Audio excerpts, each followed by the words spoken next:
Hours of power. Hours of power. Debates. Open your mind, your mind, your mind, your mind.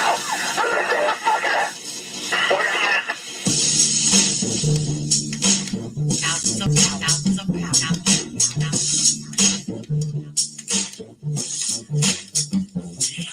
So a community is where you control your beliefs, control your commerce, you control your education, you control your house. We don't control none of that. We live in a hood. Well, what about the Negroes that said, get out? Oh, well, my cousin, he's a multi-millionaire. Almost got $1 million. Three PhDs, working on 2 more. Driving down the street in Chicago in his Rolls Royce, enjoying himself, and he hit his sirens and looked to the mirror and hit his cop car, flashing lights. He squeezed the steering wheel, man. Heart beats fast. Does he know the price of a Negro? What it could be. And then when that cop car passed him by, he said, thank God he wasn't after you in the first place. That Negro thing you can't get away from. It's universal. They wasn't coming after you. With all your failures, such as those boys with your PhD, didn't help. That's the hood. Why do you think you never pick up the paper and over and over see white families now? You think there's thousands of black cops in America. Why don't you see white families crying as black cops? I found out one funny. I put the back of the head. Why do you think black cops are sick? Make them more spiritual? Make them better? No. They got enough sense to know that white folks ain't going to tolerate it. And we're stopping our neighborhood for racist side. We will not tolerate. Now, if we were organized, which is hard to organize people who are listening to run crazy, you don't know you're crazy. But if we were, with the money we have, and the many people who would come to our aid that don't know what it's like to be a Negro, and we said, look, we saying if we don't get a federal law to deal with police brutality, that any time a cop or anybody carry a gun, have to have a license just like you to drive a car. Then if you use it wrong, then you'll lose your license. And if you go to jail, you can never work again as a cop or store boy or a private detective. How do you get Congress to put that to? You take the economic power and you call on your friends, black, white, young and old, and say, this coming Christmas, if we don't have a federal law to outlaw police brutality by law, we call it for a nationwide boycott of Christmas and it'll start on Thanksgiving. Let me tell you something. 79% of all retail in America happens between Thanksgiving and Christmas. People stay in business all year, lose money just for Christmas. Well, what happened now? Thanksgiving Avenue, Georgia, Sears over, West. They will get the bill, and all they got to do is make one phone call and say, Harry, Senator, I want that bill pushed through in 3 days. Okay, it's an economic thing. It's that simple. But we have the power, but the system has wiped us out so bad.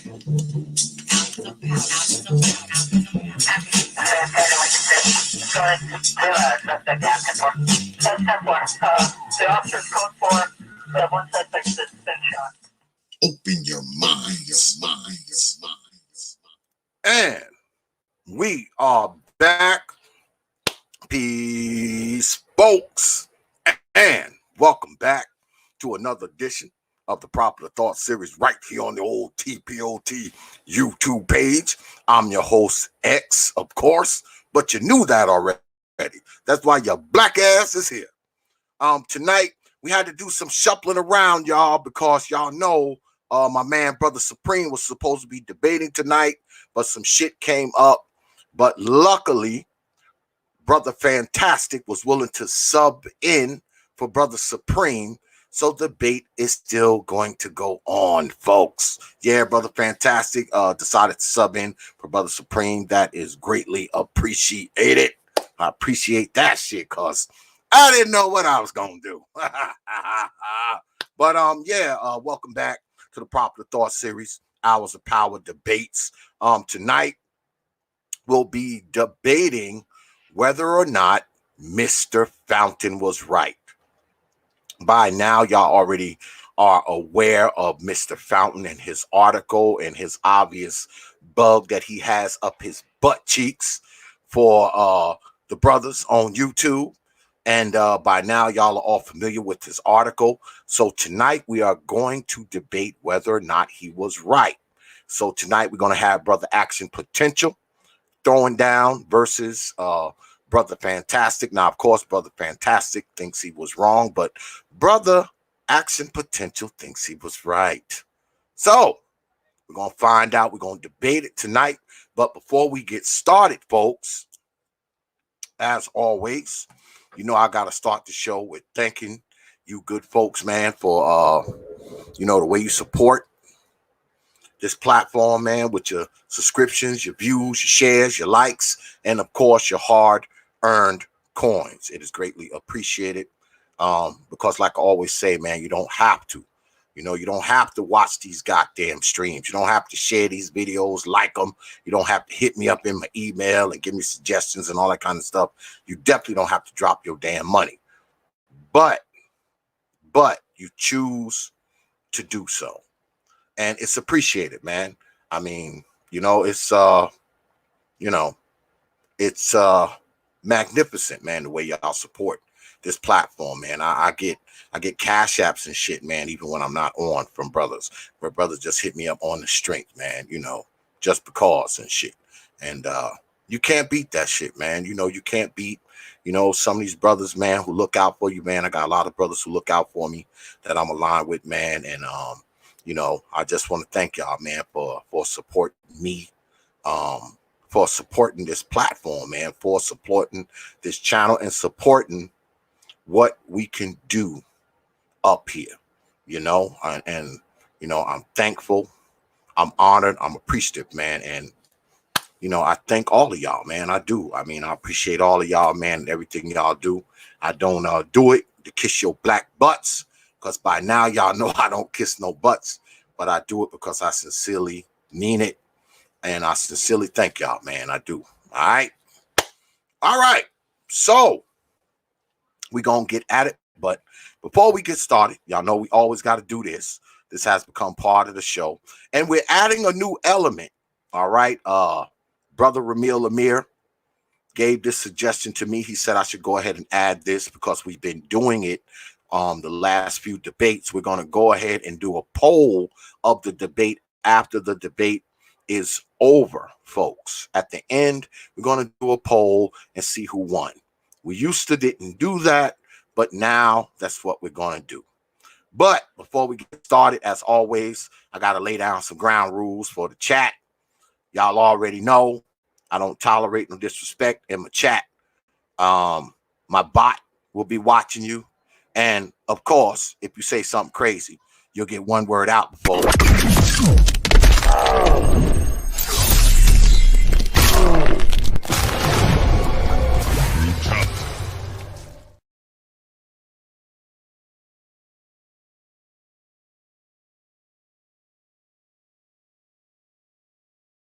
And you chicks ain't exempt either, because you'll get one crazy word out before.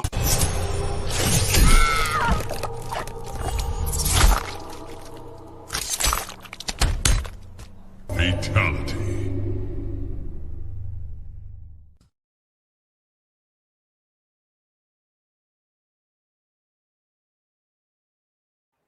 Yeah, that's how we do it here.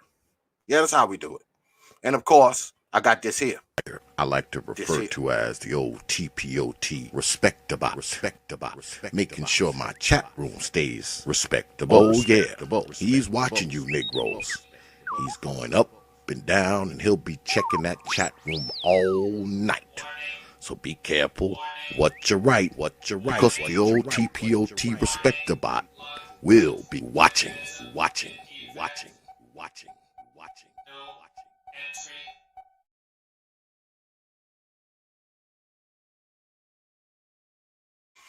Now, it's a shame that I have to do this.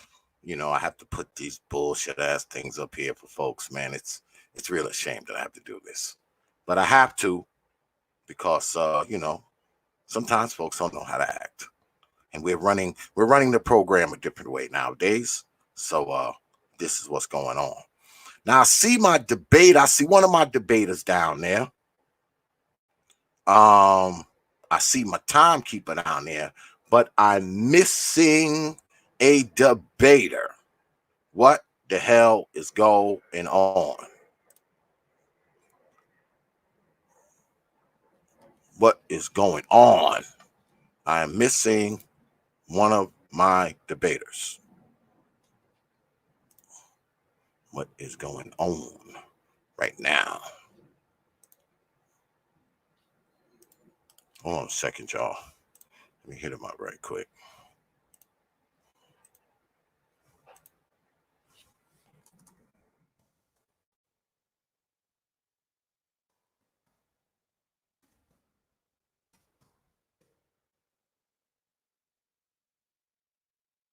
Hold on.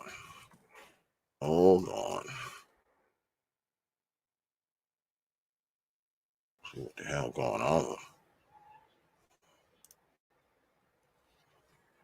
Yeah, because we are missing one of the debaters. Well, let me go ahead and bring in Brother Fantastic, because you know he always here on time. What's good, Brother Fantastic? What's up with your ex? What's going on, man? How you doing? Good, man. I appreciate you subbing in, man, at the last minute, man, because Brother Supreme called me. He was like, "Oh, X, I can't make it." And that was like 2 hours before showtime. So I appreciate you subbing. I do, brother. No problem, man. I always appreciate you welcoming me on, man. I appreciate it, bro. Absolutely. And y'all know we always got to have a celebrity timekeeper, the one and only Brother Art Style. Now, what's good, Brother Art? Yeah, what's going on? No. What's good, man? I don't know where the hell Action Potential is at. I mean, maybe he got scared because he saw Fantastic on the tail. I don't know. I don't know. Maybe he got scared. He looked up, saw Fantastic. He was like, "Man, fuck that." I don't know what happened to him, y'all, because he did hit me up and said he was coming on. So I don't know what the hell happened to him. Action Potential, if you out there, man, check your damn email, man. Don't fuck around, man. Don't be standing me up. I don't like that shit. I don't like that shit, man. Where you at, brother? If anybody has Action Potential's information, please hit him up. If you got his phone number, if you got his Gmail, if you got his... that's fucked up, Floyd. Floyd said the coronavirus got him. You wrong for that one, man. The General, what's good with it, man? Maybe a Fontaine virus. Yeah, or a fountain virus. I don't know what the hell, man. I don't know what the hell. Now, do I gotta find a sub? Do I gotta find a sub for Action Potential as well? Because see, I can't just have brothers hanging in limbo, man. That shit ain't gonna work. Is it anybody out there who believes that Mr. Fountain was right? And if you think he was right and you're willing to come up here and debate Brother Fantastic on it, make yourself known and I will bring you in. Because it doesn't look like Brother Action Potential is going to show up. You know? If there's anybody. Oh, yeah, Brother SKC. The General might want to fill in. If he believes he was right. No, he don't. He wouldn't believe he's right. If you believe Mr. Fountain was right, Come on up. Come on up. If you think he was right. Come on. Don't be shy. Come on. Don't be shy. I don't know what happened to Action Potential, man. I just spoke with the dude, man. I was like, not even freaking a few hours ago, man. What the hell? Because he just wrote me earlier. I don't know what the fuck happened to this dude. I don't know what happened with this dude. Told you he must have got scared when he saw Brother Fantastic on the thumbnail. Oh, Gab say he on his way. Oh, he is? Gab say he on his way. Okay. Okay. I guess he's gonna be fashionably late. Yeah, I guess. I mean, me personally, this whole this dude, Aaron Fountain, I think that he's a fraud. That's what I believe. I believe he's a fraud. That's just what I believe, man. He's a fraud. He's not an infiltrator. He's not any of that, man. He's a fraud.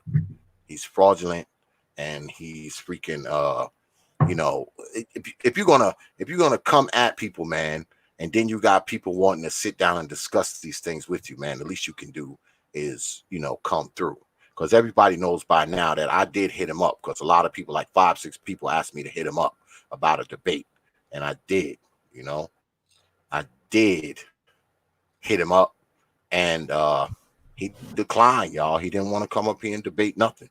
You know, he feels like we're too crass, we're too evil, we're too mean, too much cursing, you know, that kind of stuff. Oh shit, there he is. There go Brother Action Potential. Brother Action Potential, man. I was about to send people to your door, man, and start knocking and see where the hell you was at, man. You there? I don't think he can hear us. Okay. Well, at least he's here. He is here. Can you hear me? I can hear you now. Can you hear me? Can you hear me? Brother Action Potential, can you hear me? Can you hear me now? Now you have to come out. You got to go out and come back in. There we go. Yeah. Can you hear me? If you can hear. Yeah, I can hear you. Can you hear me? You might have to go out and come back in, Brother Action. If you can hear me, hear that? they're saying that you have to go out and come back again. Okay. Yeah, I'm good now. No, can you hear X? Can you hear X? Can you hear me? Can you hear X? Can you hear me? Can you hear Xavier? Yeah, I can hear you one at a time. If everybody go one at a time. No, can you hear me? But I can hear everybody. Okay. Yes, I can. Good. All right. Good. All right. Let's get it on. Tonight, everybody knows, like I said before, we're debating whether or not Mr. Aaron Fountain was right about all of us Negroes. Now, Brother Action Potential believes that he is. Of course, Brother Fantastic believes that he is not. Now, let me explain the rules for those of you who don't know what they are. I thought I was debating Supreme King Coon. Out of respect for you, T.P.O.T,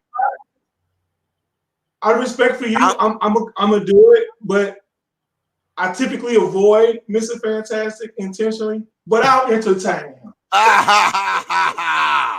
Well, he's subbing in because I don't appreciate his childish antics whatsoever. Well, this is a debate. This is a debate. This is a debate. Okay. I don't really feel he's worthy of even talking to me. Oh, come on, man. Come on. Out of respect for you, I'll do it. Well, all that means is it's going to be a good debate. That's all that means. That means it's going to be a good debate. That's all it means. That's all that means. Now, here's the rules, right? The rules are we have 7 7-minute opening statements, right? Each debater has 7 minutes to lay down their precedent, why they believe what they believe, why their stances are their stances. Then after that, we go into the rebuttal rounds, and each debater will have 5 minutes to rebut. We'll do that for about an hour. We take a little break, then we come back and we do something called rapid fire, where the debaters engage mano a mano, no clock. Then we do that for a little while, and then we have closing statements. And after closing statements, if the brothers have time, they will take questions from the chat. All right. So I believe Mr. Fantastic is against, and Brother Action Potential is for. So Brother Fantastic will be going first. Timekeeper, can I get 7 minutes on the clock, please? You got it. Tell me when to go. Right now, pull the trigger, Brother Fantastic. All right. Again, shout out to everybody on the panel. To my opponents who has a predisposed opinion of myself or whatever. But hey, it is what it is. We'll get through it. So basically, everyone that's not aware, we have Mr. Aaron Fountain Jr., PhD candidate, write several exposés concerning the Black manosphere. Those of which that were filled with half truths and very, very skewed and limited purviews of the very, very multifaceted, complex group of Black men that make up the manosphere. The manosphere, it doesn't even just comprise of the quote unquote content creators. It's actually made up of this. You said what now? Oh, my bad. It's also made up by the supporters of those content creators. As the graceful host X open up with, none of this would be possible without the watchers. The people who watch our content, give us positive feedback, positive pushback, and financial support, moral support, intellectual challenges, and all these different things. Mr. Fountain pretty much reduced the Black manosphere down to a bunch of degenerate, homophobic, anti-feminist, anti-Black woman, very, very low level, low intellect Black men who have mommy issues or women issues or things that we can't really put together, and we can't articulate ourselves. We can't put together well stated sentences or things like this. We can't express ourselves. And again, as the host stated, he used that as an excuse to not even meet us in the square or in the Coliseum, as they say, for an official back and forth debate. Mr. Fountain, again, his points of view can be so very easily disputed, disproven, and just absolutely destroyed by the content that you could go up to by plenty of these content creators, many of the ones that he named that directly counter his claims that were made by the Black man himself. Again, Mr. Fountain knows his true motives, but if you were to look at it, and his as he said, his 20-month crusade against the Black manosphere, with again very, very little interaction and feedback from actual content creators or the people who he's talking about and attacking, it would be thought that he was either trying to move up in the ranks of some type of freelance writing or become, get an official contract or deal with one of these misogynoir, media sources, i.e. Madame Noir, Baller Alert, Lipstick Alley, The Shade Room, something like that. All these places where Black women go to talk about celebrity gossip and just how unfaithful, untrustworthy, unbecoming, and underserving Black men are. Unfortunately, Mr. Fountain should really, try to cleave to versus run away from the manosphere, because he's one of the main men we talk about.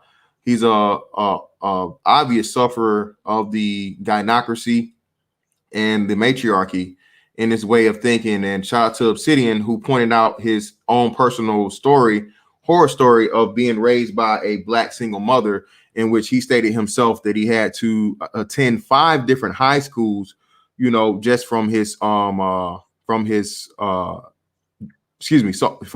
year to his graduation. Again, man, Mr. Fountain, for whatever reason it may be, and reasons only belongs to him, because he's unwilling to engage in, you know, fellow black men that are of his level or above his level. Just keeps dancing around, man. He's doing a combination of a James Brown and Michael Jackson impression to keep spitting rhetoric. But again, pretty much we're talking to a piece of paper, and he's writing his several you know, multifaceted attack against, you know, thousands upon thousands of men. Again, this isn't just comprised of the content creators and those who make the content. He even extended it out to those who are affiliates of the Manosphere and not officially Manosphere. We have several generations of Manosphere.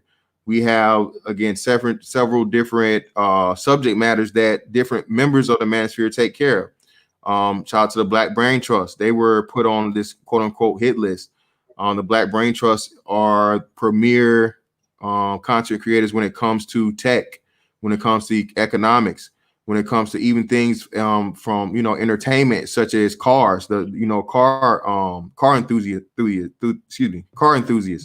He brought up people that aren't even directly Manosphere, like Mr. David Carroll. Mr. David Carroll really doesn't associate himself as Manosphere, but Mr. David Carroll does create a lot of his content that goes over to Free Speech Avenger.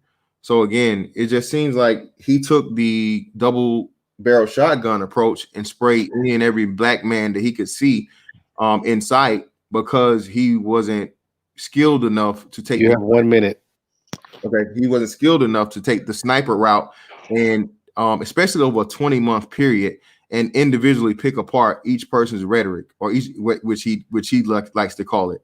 Mr. Fountain has done a very, very poor job of trying to express his very, very empty and poorly written stance against the Manosphere. And I hope that, you know, eventually, if he won't, you know, step into the square and compete with us like men, he just walk away like the woman he's acting like. And I'll see my time at that. Okay, All 20 right. seconds. 20 seconds left. All right. Brother Action Potential, you up, timekeeper. Can I get 7 minutes on the clock, please? Here we go. All right. From what I've read about Mr. Aaron Fontaine, the few articles that he did, right, about the Manosphere, anybody with a rational, let's say, a moral compass, if you bump into the likes of an Obsidian, if you bump into the likes of an O'Shea Duke Jackson, and you know, these guys got a lot of followers, so I'm willing to take the fight. But, and I don't want to attack you yet, Mr. Fantastic, but these men are supposed to be accomplished. These are supposed to be the educated lambs. I heard psychologically, I heard a lot of men with sexual frustrations that express that sexual frustration in alarming ways.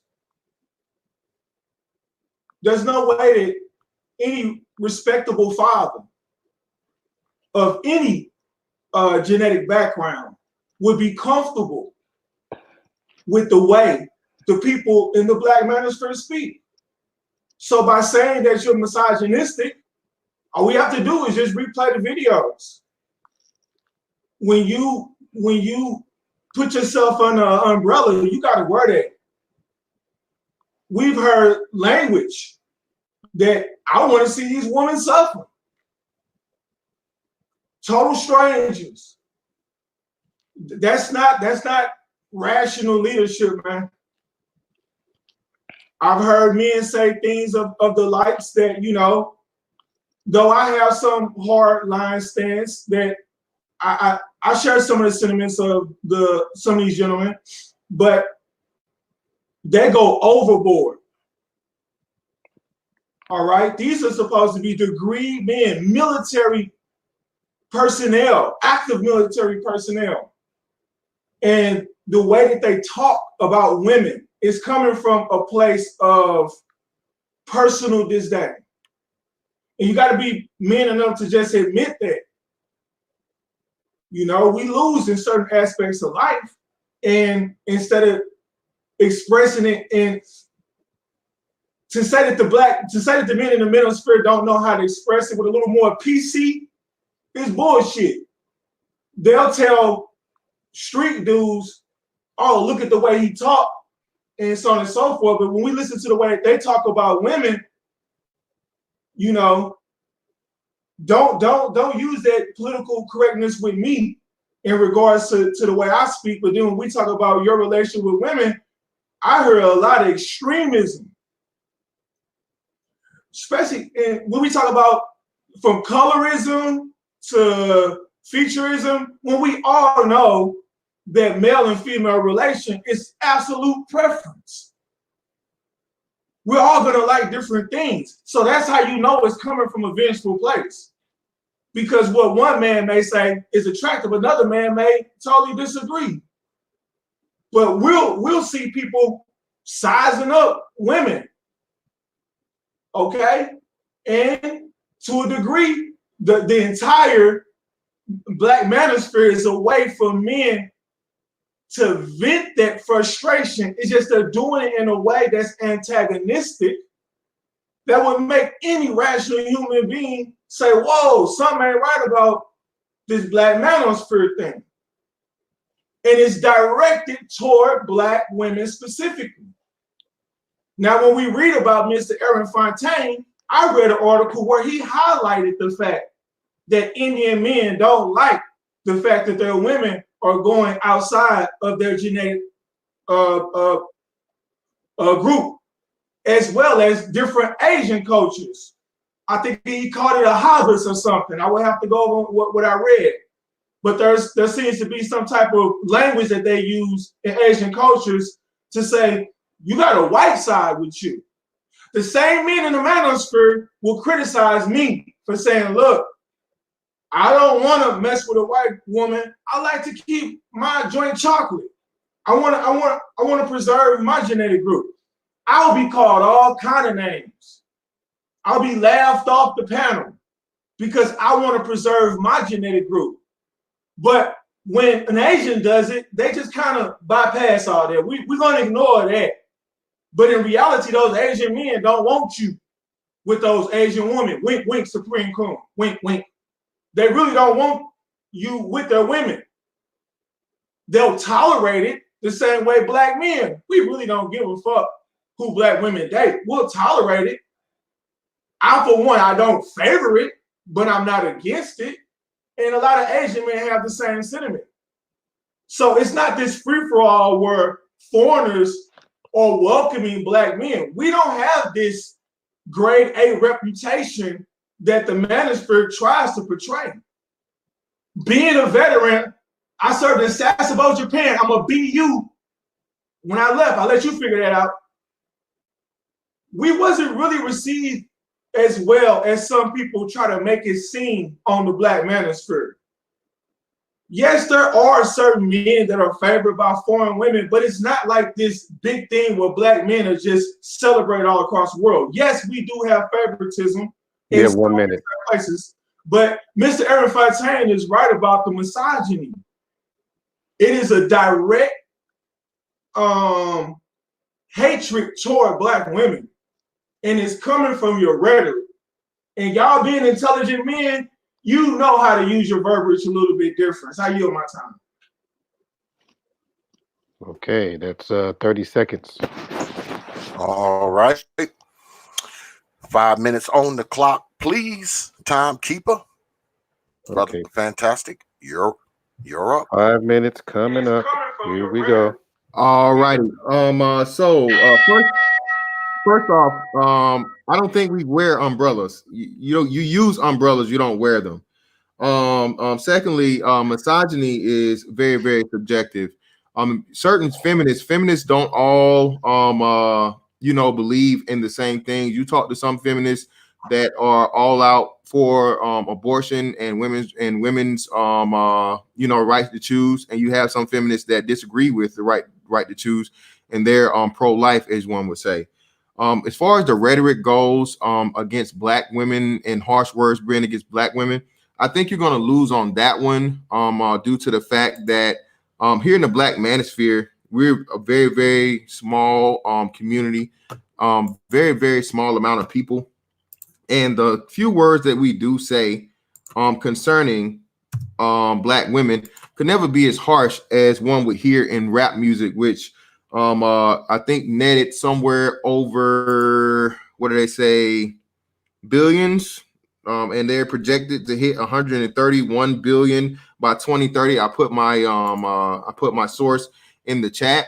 So I think we get a little disingenuous when we talk about a couple of bitches, hoes, thoughts, all of this slang and vernacular that we actually get from rap music itself.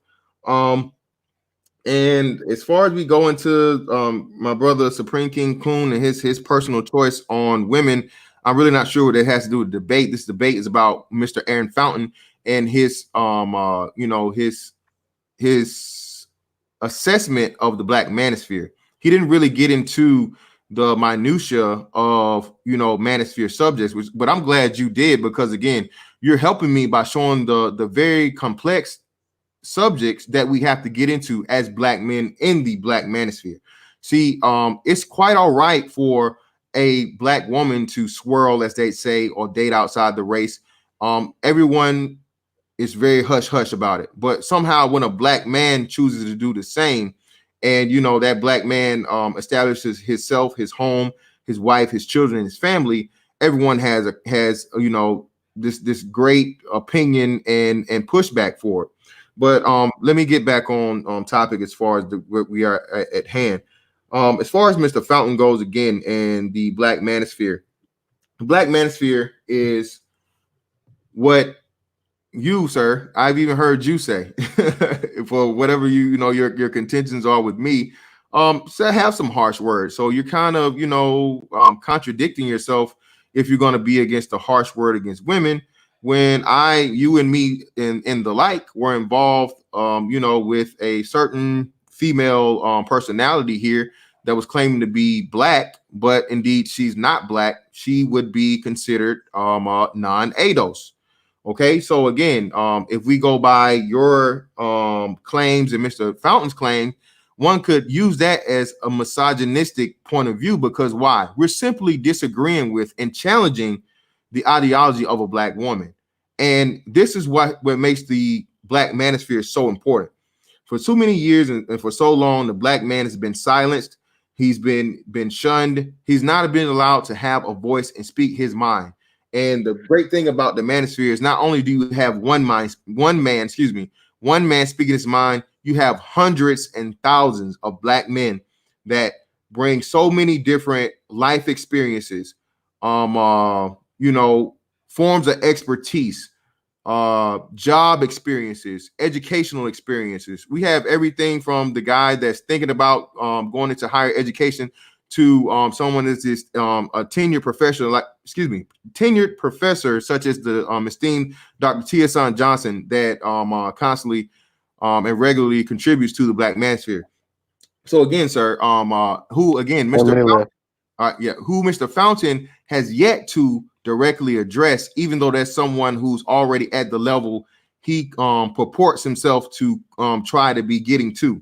So again, the Black manosphere is not perfect. But what is this is a form of entertainment. This is a form of instruction. This is a form of training of sorts for the young black men coming up. And true masculinity, true black masculinity, shouldn't be shunned by any black man. That should be my time. 17 seconds left. Brother Action, you up. Timekeeper, can I get 5 minutes on the clock, please? Sir. All right. So we got to get into the reason why we here. Was Brother Fontaine accurate in his assessment? All that other riffraff, that's cute, man. Say that for your channel. But when Aaron Fontaine, he made statements about this being an online community where men come together and kind of fester their unprovoked hostilities toward Black women. I know this to be accurate from hours and hours and hours of listening to the few women that will come on the panels, cussing, arguing for hours, calling each other out their names, comparing personal lives.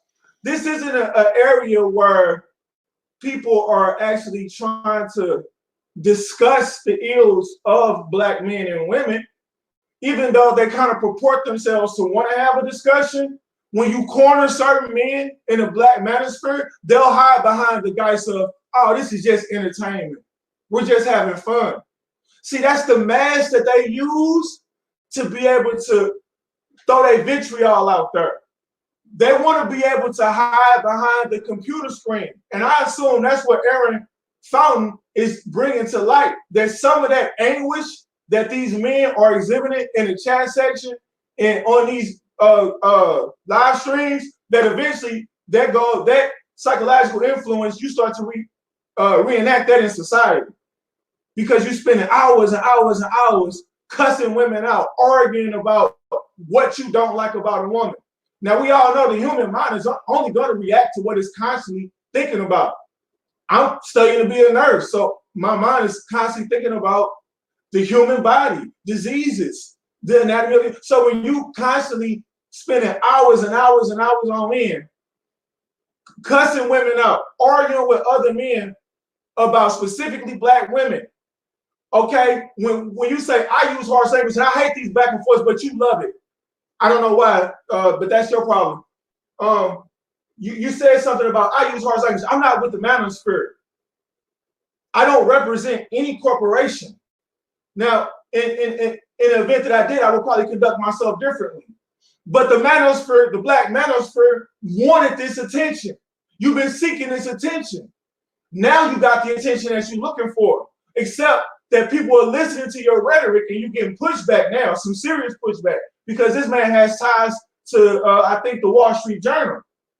So now, don't run from your rhetoric. Continue to call them bitches, her ass. They need to die in the streets. These bitches need to starve in the streets, cut welfare. Cut! Don't stop none of that shit. Keep all that going. So greater society can hear the way the manosphere thinks.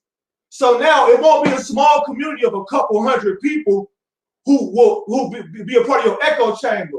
Now you got a lot of intelligent minds involved in your rhetoric that people can decipher. So people like me, who you want to try to make look crazy and harangue people, these roast sessions that you guys have, what do you call it? O'Shea Duke channel, this nigger-fied shit, right? The nigger hour. Don't run from that now. You want to mix in a little bit of hip hop, but then you want to go hide and say, oh no, we're educated professional people. We got the Black brain trust, but fuck these Black hard-head ass bitches. Let these bitches starve in the street. I hope Trump cut their welfare and food stamps out. That's not intelligent, man. 1 minute left. That's how rational people think. And that's what Aaron Fontaine is bringing to the light right now. Yeah, 1 minute left. It's all good. I yield my time. Okay, 47 seconds. All right, hold on just 1 second before we get back to Mr. Fantastic. I'm looking at these numbers down here. They're not matching. Y'all know I like these damn numbers to match. I got 106 of you in here, but why only got 54 goddamn likes? At least the 3 freaking people who didn't like the video had enough energy to hit the damn dislike button. I got 100 and something of y'all in here, but no damn like button. Come on, man. Hit the goddamn like button. It only takes a second. You gotta like something. You're in here, right? Hit the damn like button, please. And thank you. All right. Timekeeper. Okay. Can I get 5 How minutes much? on How the many clock, minutes? please? Five.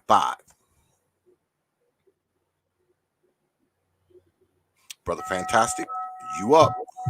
All right, so unprovoked hostility. Again, you don't know what these men's life are like. We've had stories. Shout out to Ramil Amir, who just introduced a brother to the Black Manosphere, who his very own wife made a false claim of rape against him. Unfortunately, he was able to catch it on tape and use that in order to beat the charge and exonerate himself of a false claim of rape from a Black woman who was his wife at the time. Again, this whole thing and rhetoric about women, bro, is they're Black women. No one's running from anything. If anything, we're standing tall and we're saying, hey, yes, we do have the Black brain trust, but at the same time, yes, we do get niggathons. We do roast people like you were doing your best DMX impression the last time you were debating and people were questioning, what type of pharmaceuticals you were partaking in, sir. It was very, very funny. It was very funny. It was hilarious. Okay. That's what we do again. But I think you're missing the point. Again, that shows again the complexity and multifacetedness of Black men, Black male spaces. We're able to be serious when it's need be, but we're able to have fun at the same time, even in seriousness, sir. So this whole protection, this whole thing to where you seem to be trying to paint these Black women as these damsels in distress. By all means, hey, sir, this is my time. I didn't interrupt you. I didn't interrupt you. Please do not interrupt me. What are you saying, bro? You're not supposed to be talking while I'm talking. Chill. Hold on, everybody. This is the rebuttal round. Don't interrupt the debater. Everybody gets their own time. Go ahead, Brother Fantastic. Yeah, so like I was saying, you have these Black female personalities in here that are far more raucous, raunchy, and just downright disrespectful, racist, homophobic, and all these things that Mr. Fountain claimed to be in these Black first spaces. We all know a particular female Black content creator who preached against Dusty Beta Male Coons and all these other things, who have called Black men homophobic, or not homophobic, but homosexuals, due to the fact that they just wanted to date outside their race. She called Black males dusties and beta male coons and all these things, and yet and still for her just to do what? Go and get impregnated by the same person she claims she hates. But when we speak about the hypocrisy of this type of individual and that rhetoric, then what? Are we then again these misogynists and these male attackers or these females that again constantly come up and live off and leech off of the manosphere? See, again, the manosphere is just the gift that keeps on giving. It gives people like you who like the dissent but always hang around. You're always in the chat boxes. You're all in the thing. You have even been in my content section, and you're welcome, brother. You have some good information to put. You have some great points of views to put in. I don't know why, who, or whatever convinced you could be able to debate on the level. But hey, man, you get in there, you need some practice rounds. Hey, I understand it and I can respect it. But yeah, even you may not be an official member or affiliate, but again, you participate, sir. So again, we're not going to play this game. The same thing you said as to where we're going to dance around and we're going to run and we're going to choose to be a part when it fits or suits us best. Ultimately, at the end of the day, these black women hold their own. Shout out to the Crimson Cure. Shout out to the A Black Woman's Perspective. Those are 3 Black women who regularly participate in these same debates, these same arguments, and these same cussing out sessions and all these type things with men. And they don't ask for help. They voluntarily stay there. The good thing about these panels and all of these these StreamYards or these Zooms or whatever you may use, the thing about it is you can leave at your own leisure. Whenever you're ready to leave, you've had enough, you can just leave. No one forces you to stay. No one forces you to engage in a conversation once you've made your point, you had enough. So by all means, sir, again, I think you're running fair interference and actually doing a far better job for Mr. Fountain than he did in his writings. Because yet again, though, you help my point because you're actually here. You participated in the same thing. I've seen you tell jokes and be a part of the same nigga hour in O'Shea's chat. That's how you know about it, sir. Again, I've seen you tell jokes in my own chat, so on and so forth. Again, even your opening statement for me today, calling me childish and all these other things. Again, I took no offense because what? This is regular black manosphere behavior, sir. So again, thank you for all these alley-oops and all these ammunitions you're giving me to destroy you in this debate. It's been great. I'm ready for your resignation when you are. All right, that's time. Timekeeper, can I get 5 minutes on the clock, please? Brother Action Potential, you up. Would I be telling the truth if I were to say that this debate was set up with Supreme King Coon? Would that be true? Say what now? Would it be true that this debate was supposed to be with Supreme King Coon? Yeah, but he had to step out. I want to establish a point. I just want, because Mr. Fantastic is making this about me and him, and I'm here to debate the Mr. Fontaine article. He just spent 5 minutes doing his best Lil Nas X impression. You got to get off of me, bro. Stop worrying about who I am, what I think, where I be. That's irrelevant. The debate is about Mr. Aaron Fontaine article. Now, if you want to feel like you won something or you better than me, bro, look, here's my resignation. You want me to log off now so you can ego stroke yourself? I'll log off right now. You can talk to yourself in the chat section. I'm not in your chat section. I'm not concerned about you, Mr. Fantastic. I have a beautiful wife upstairs, 3 beautiful kids. We're experiencing a global epidemic. You a military, active military. I'm a veteran. I don't even act as childish as you. You are irrelevant to me. Understand that. I do not consider you at all throughout my day. And I'm disappointed in myself for entertaining your ego. Because unlike you, I can actually put my woman on the camera. I can actually show our lives every day. A black woman. You want to project that I'm some form of a maggot because I'm defending his position in the article. I'm not defending black women. And you're supposed to be intelligent. Well, you would know that I have a hard stance against black women. Primarily their pathologies, their behavioral pathologies is absolutely out of order, which is why I listen to the manosphere. Does that not mean that two things can be right at the same time?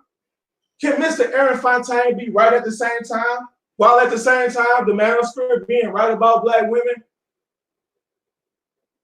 You just want to be better than somebody else. I'm focused about the topic. As you put that up there, I've been talking about the topic. You've been talking about me. That's what you do. And that's what the manosphere is about, attacking people. Because these are people who are not satisfied with themselves internally. So you lash out at people. Primarily black women is your target. It's a weak target. And you lash out at black women. But then you got men like me. I talk my shit to women, but bitch gone somewhere. I got more important things to do. Women fall in line with me. And that's what you guys don't see within the Eric Fontaine argument. You are Aaron Fontaine. You might not be as wimpy as he is, but he can't get the same black women that you want. And if black women wasn't your focus, why are you talking about them? You a married man, Mr. Fantastic.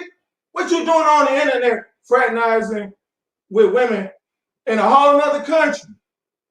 I never reduced my wife to that. But hey, that's how the manosphere want to move.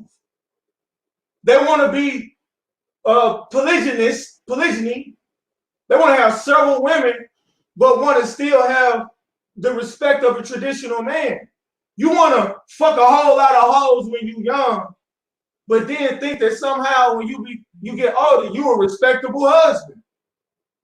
This is the rhetoric of the manosphere. You want traditionalism, but you don't want to be traditional, just as well as the hood rat, just as well as the thought. Y'all one and the same. You don't want to be responsible for your actions. And when we go through some of the men in the manosphere, why are so many of y'all on child support? Why are so many men in the manosphere divorced? It's a connotation going on here. Disgruntled men who've been buying stoves and shit 1 minute. on the internet now. And don't ever put me in the category of no Cynthia G. Y'all are one and the same. You're no different. Two sides of the same coin. I'll give my time. All right. Timekeeper, can I get 5 minutes on the clock, please? Here we go. Brother Fantastic, you up? Hey man, I don't know what my opponent is even talking about at this point. Ego stroking. I'm talking about him majority. Again, I've had to get you back on track several times concerning the topic, sir. But I won't. I'll keep it about the topic. Again, my point here and my stance and my objective is to disprove what Mr. Fountain said about the manosphere. I've said plenty of things, plenty, sir. And again, as far as me and characters like the individual you name, I refer to them as the nigga in the wig, being of the same coin. Well, that's the thing. You're just the coin flipper, sir. Because again, you participate. Okay, even if you're not one side of either coin, you still flip the coin. All right, can you mute up, bro? You background. You still flip the coin for your entertainment, sir. So again, you're still a part of this. Yeah, shout out to my man Game Changer, man. That was a nice little jab for Game Changer there. Again, man. But and that's what I'm saying. You're proving. All right, you gotta mute up, bro. That's not me. Yeah, that's you, man. You got some noise in the background, folks. Mute up when you're not talking. Well, either way, my man Game Changer, that little jab you gave there to him. See, you're proving my point. You're speaking against it, but then you're still participating, just like you do in the chats. Sir, if I was to go back and look at several of my live streams, which like 99% of them I leave up, I promise you, I know for a fact, I've seen you in my chat room several times, sir. Not just a few, several. Okay, several. I even shouted you out a couple of times here and there. So let's not be disingenuous. But back to the point as far as Mr. Fountain goes. Listen, Mr. Fountain, just like you, did a very, very poor job of actually attacking and addressing the manosphere at its core and the manosphere and of its parts, not just of its whole. That's like me saying, hey, you're a man. Okay, what kind of man is he? Is he a tall man? Is he a short man? Is he a fat man? Is he a skinny man? Is he a weak man? Is he a strong man? Oh, it's a man. Well, that doesn't really help me, sir. Okay, I can paint a man and I can turn a man into whatever I want it to be. It's like the old parable of the wise man and the man trying to make the wise man look foolish. He said, hey, I'll take this bird in my hand and I will ask the wise man whether the bird is dead or alive. If he said it's alive, I'll crush it. If he said it's dead, I'll open my hand and let it fly away. The wise man, being actually wise, he said, what? Hey, it is what you make of it. Okay. And you, sir, just like Mr. Fountain, are up against not only one but several wise black men in the black manosphere. Again, I'm still sticking to the topic as I can, deviate here and there to shoot you a nice kind jab, brother. I don't mean anything disparaged. Shout out to you and your beautiful wife and your beautiful children. I'm a husband and a father myself, by all means. But no, I will not show my wife on this. I won't, because I mean, as you know, sir, these black YouTube streets get quite ruthless. And it's not because I can't show my wife, because she bad as hell, bro. Hey, she stand on her own too against anything you motherfucking put in this motherfucking space. I can tell you that for sure. And she, she read, she finds a motherfucking all that other shit, like any other females I fuck with. But by all means, when it comes to me fraternizing with other women, I mean, this is a grown people space, man. I'm pretty sure in your endeavors in life on a daily basis, you may encounter other females. I doubt highly that you you don't. Damn. So that's, you have a female repellent. That's wild. That's crazy, bro. I don't know how you walk outside of your house and all the females just fucking Thanos snap away when they come into your presence. But hey, it is what it is, man. You are action potential. I guess you have those powers. By any means, bro. The thing is this. When it comes to the black manosphere and the women around, the men around, I'm Mr. Fantastic, man. I'm just that goddamn good. I attract any and everything that's around me to me, and people like to engage with me. Of course, there's gonna be a female here or there. I can't help it. The females may be attractive, but that don't mean there's anything going on with me just because they're attractive female. And I teach you about that on Tuesdays. I give classes. The first one's free. I'll holler at you. 20 seconds. Don't embarrass yourself. All right, are you done, brother? Fantastic. Yeah. Okay, timekeeper, can I get 5 minutes on the clock, please? Brother Action Potential, you up?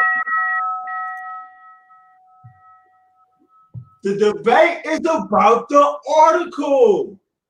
Is the assessment, if I'm correct, is the assessment of Mr. Aaron Fontaine accurate or not?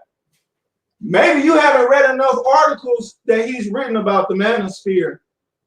I wonder, can Mr. Fantastic even give me the date of the last written article by Mr. Fontaine? Or is he just following after old men who couldn't get vagina when they were our ages? I'll give on your round, make sure you don't forget that one, brother. When was the last time Aaron Fontaine wrote an article about the Black manosphere? Who did he write the article to? What was it about? Because when we read through the article, what he's saying is true. This is a hate group. These are intelligent men that I know for sure understand that there's certain things that you can't say in the workplace. How do I know that the Black manosphere is disseminating subtle droplets of hate for Black females, specifically the darker? Because you know he just mentioned she's a red bone. I guess you and Taz got a whole lot in common there, buddy. Whole lot in common. You don't like black bones. You like them red. Interesting. When we think about the Black manosphere, why don't none of them show their face?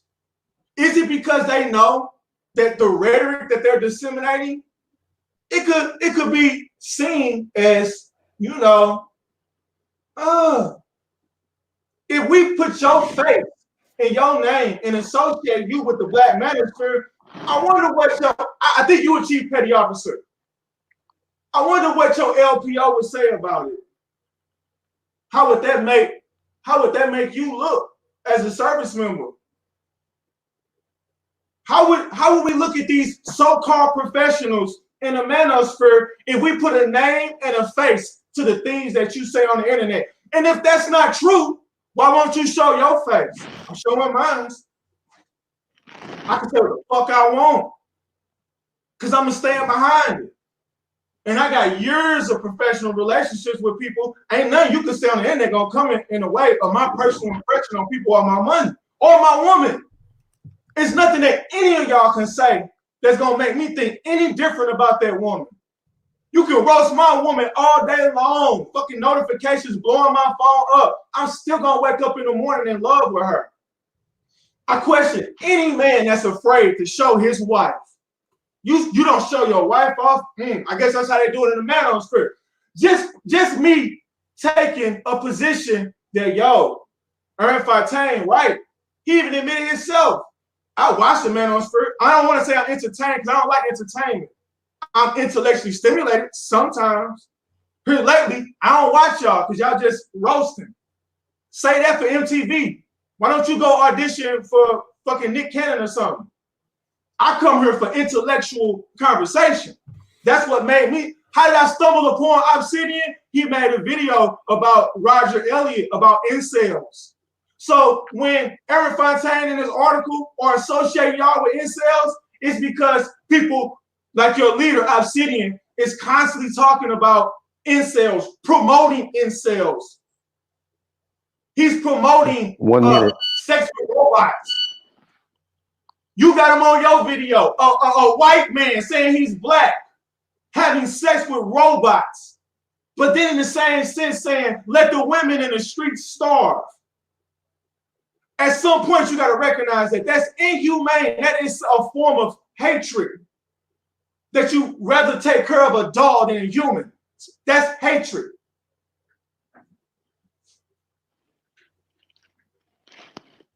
I yield my time. 26 seconds. It's all good. I yield my time. Uh, He gonna have to deal with all that. right. We'll take care of a robot, not a woman. Timekeeper, can I get 5 minutes on the clock, please? Here we go. Brother Fantastic, you up. Okay. I clearly have a picture in my avatar. I've clearly been on camera live action plenty of times. So I don't know this whole show your face thing. Again, you keep giving me all these alley-oops and ammunition to counter your points in these in this debate. So I thank you very, very much. But let's just move past that. Again, as far as Mr. Fontaine, as you're saying, and I'm pretty sure it's Fountain, not Fontaine, but Fountain, has said, hate group. The thing about this whole hate group. Wow, young fella. Anyway, the whole thing about this hate group thing is that Mr. Fountain's opinion of a hate group is irrelevant. Only two opinions that really matter. It's only truly one that really matters is SPLC and the FBI. Manosphere isn't recognized as a hate group of any of those two groups, so Mr. Fountain is irrelevant. Again, he's a freelance writer who's a PhD candidate, not of anything. This guy isn't a contributor to any mainstream newspaper or news media source. He's just some guy that, again, tried to take and feel like what he thought was a weak target, and he fucked up. The same mistake you're making, sir. As far as it goes to when it me and the individual, the dude you named, that chick is not light skinned by any means, bro. She's more photoshopped than fucking Adobe. Okay, she is not light at all. So again, please don't ever compare me to that individual and anything that has to do with him. Secondly, again, brother, when we talk about the article and we want to talk about the article because you definitely do your whole, Tommy from the belly thing, you get all like coked up attitude and all over the place. So I don't want to get you off on a tangent again. Stop trying to make stop doing that bullshit. Having more folks on the internet associate me with drug abuse. You notice I don't talk about you, dog. Don't do that shit. You just called me a bitch. You just called me a bitch. You act like a bitch. Don't worry about how I say. Come on, man. Come on, stop crying, bro. Come on, chill. Come on, bro. Little dudes like you out. Little dudes, bro. You know my stats, bro. You have no chance. Hold on a second. Hold on. After don't you go. Don't check me with no drug, you whole ass nigga. Hold on. After this is gonna be your goal for the action potential. Then we're gonna go into rapid fire. All right. Then we're going into rapid fire after you have your last. Why you can't eat no ass, so fat bum ass nigga? Oh, so now I'm fat. Don't you water? The best thing. Hold on.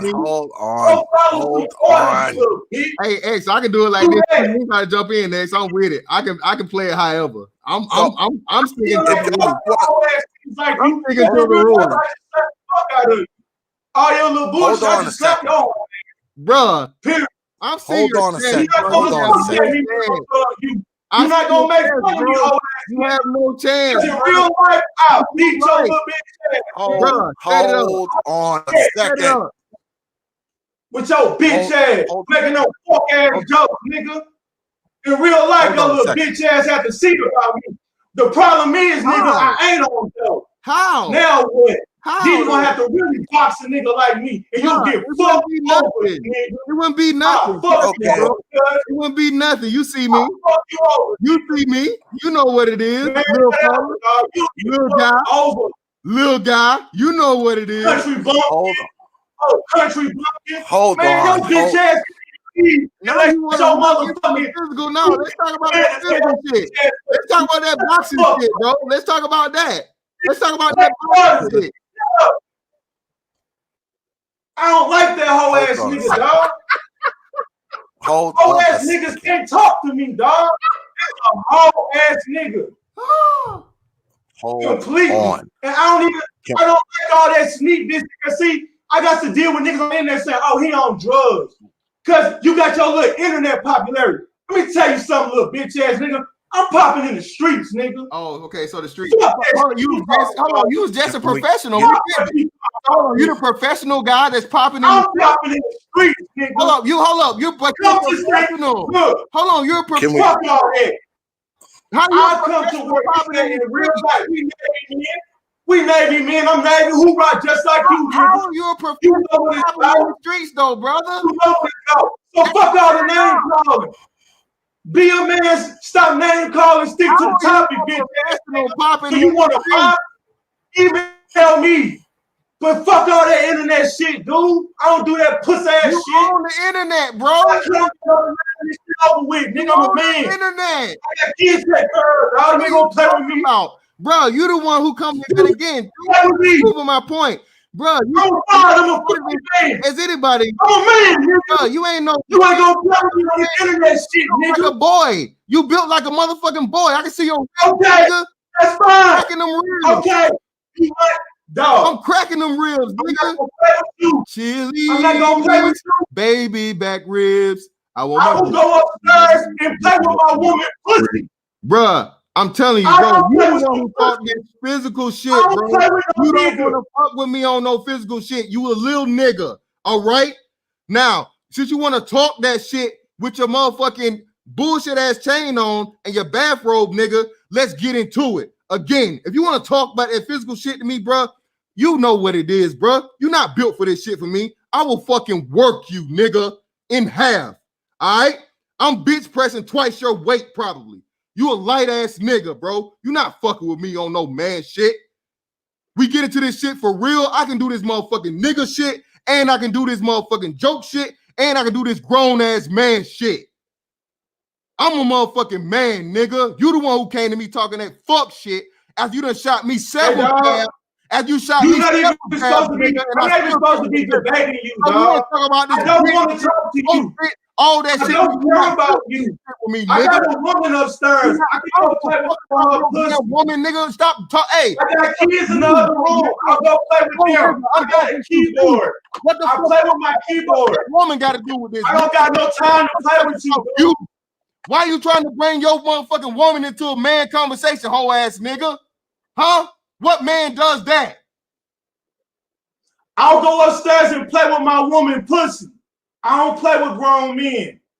Now, when you ready to talk to me without all your little name calling and all your insinuations, we can have a discussion. But if you insinuate one more thing, you call me on my name again. Fuck this shit. Bitch I ain't nigga. no internet nigga, bro. Bitch ass nigga. Hoe ass right. nigga.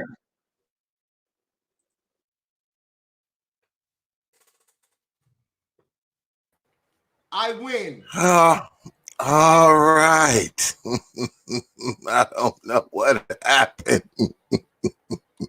I don't know what happened. Hey, the great thing about the internet and this platform X is that you can re-roll all this shit back.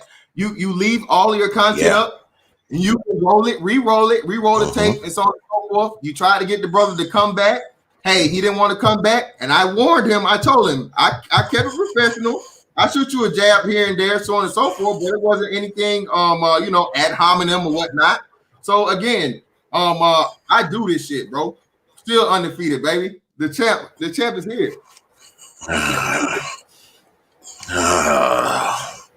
So I got 115 of y'all in here.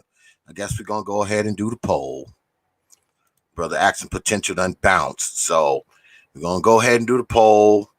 Put an F in the chat if you think Brother Fantastic won. Put an A in the chat if you think Brother Action Potential won.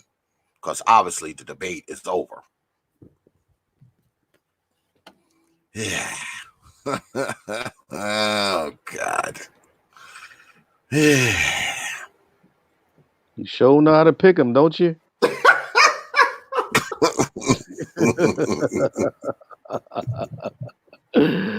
Oh, well, I blame Supreme King Coon, man. I blame Supreme King Coon. But check it out. During this whole time, and I think people in the chat, let's keep it real. Did we really think about the virus during this debate? Nope. Nope. We had our mind off of it, didn't we? Nope. Thing, man. Mission accomplished. Yeah. Yeah. I mean, you hear about the virus so much, man. That's all you damn hear. So, God, it's good to talk about some other shit from time to time, man. We hear enough about this virus shit. If all of y'all sitting in your damn house right now, you safe from that damn virus at least. All right. I don't know what's gonna happen to you when you go out that door, but if you're sitting in your house right now listening to this, more than likely you safe for from that damn coronavirus. That As long wrong. as you don't let nobody with it. Long as you don't let nobody with it come up in the crib. That wrong. Long as you don't let nobody infected come up in the crib. Corona's a ghetto All right. name. So everybody's saying Brother Fantastic won. So there that is. Man, that was the shortest debate that I've hosted thus far.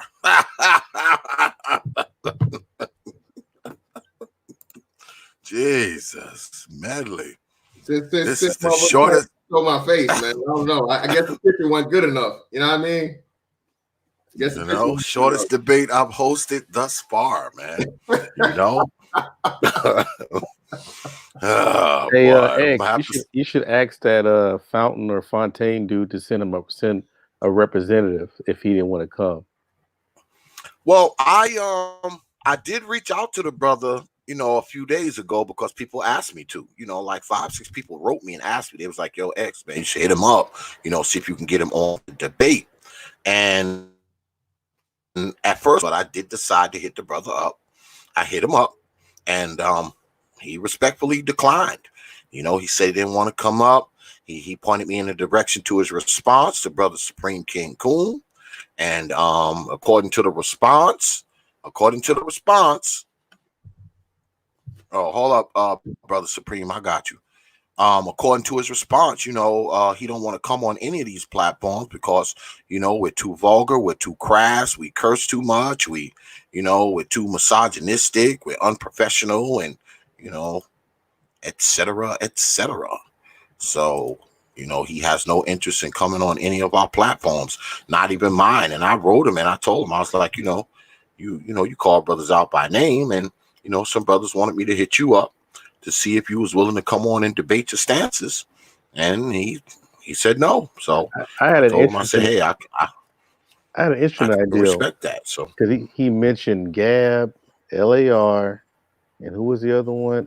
Phil the Advised, African Diaspora. I'm like, why don't he meet with them brothers and find out why he did what he did? I mean, because he know that these brothers are not going to go in hard like the other ones, so that might be an idea for him. So at least we'll find out what's going on with him. Because he just did a little drive-by commentary and peeled out. He doesn't want to, man. He doesn't want to, he doesn't want to, because he knows if he come on these panels and talk to some of these brothers, a lot of these brothers would just rip him apart. More than likely, they would just rip him apart. Man, I didn't know this was gonna happen, man. It's all your fault, SKC. It's all your fault, man.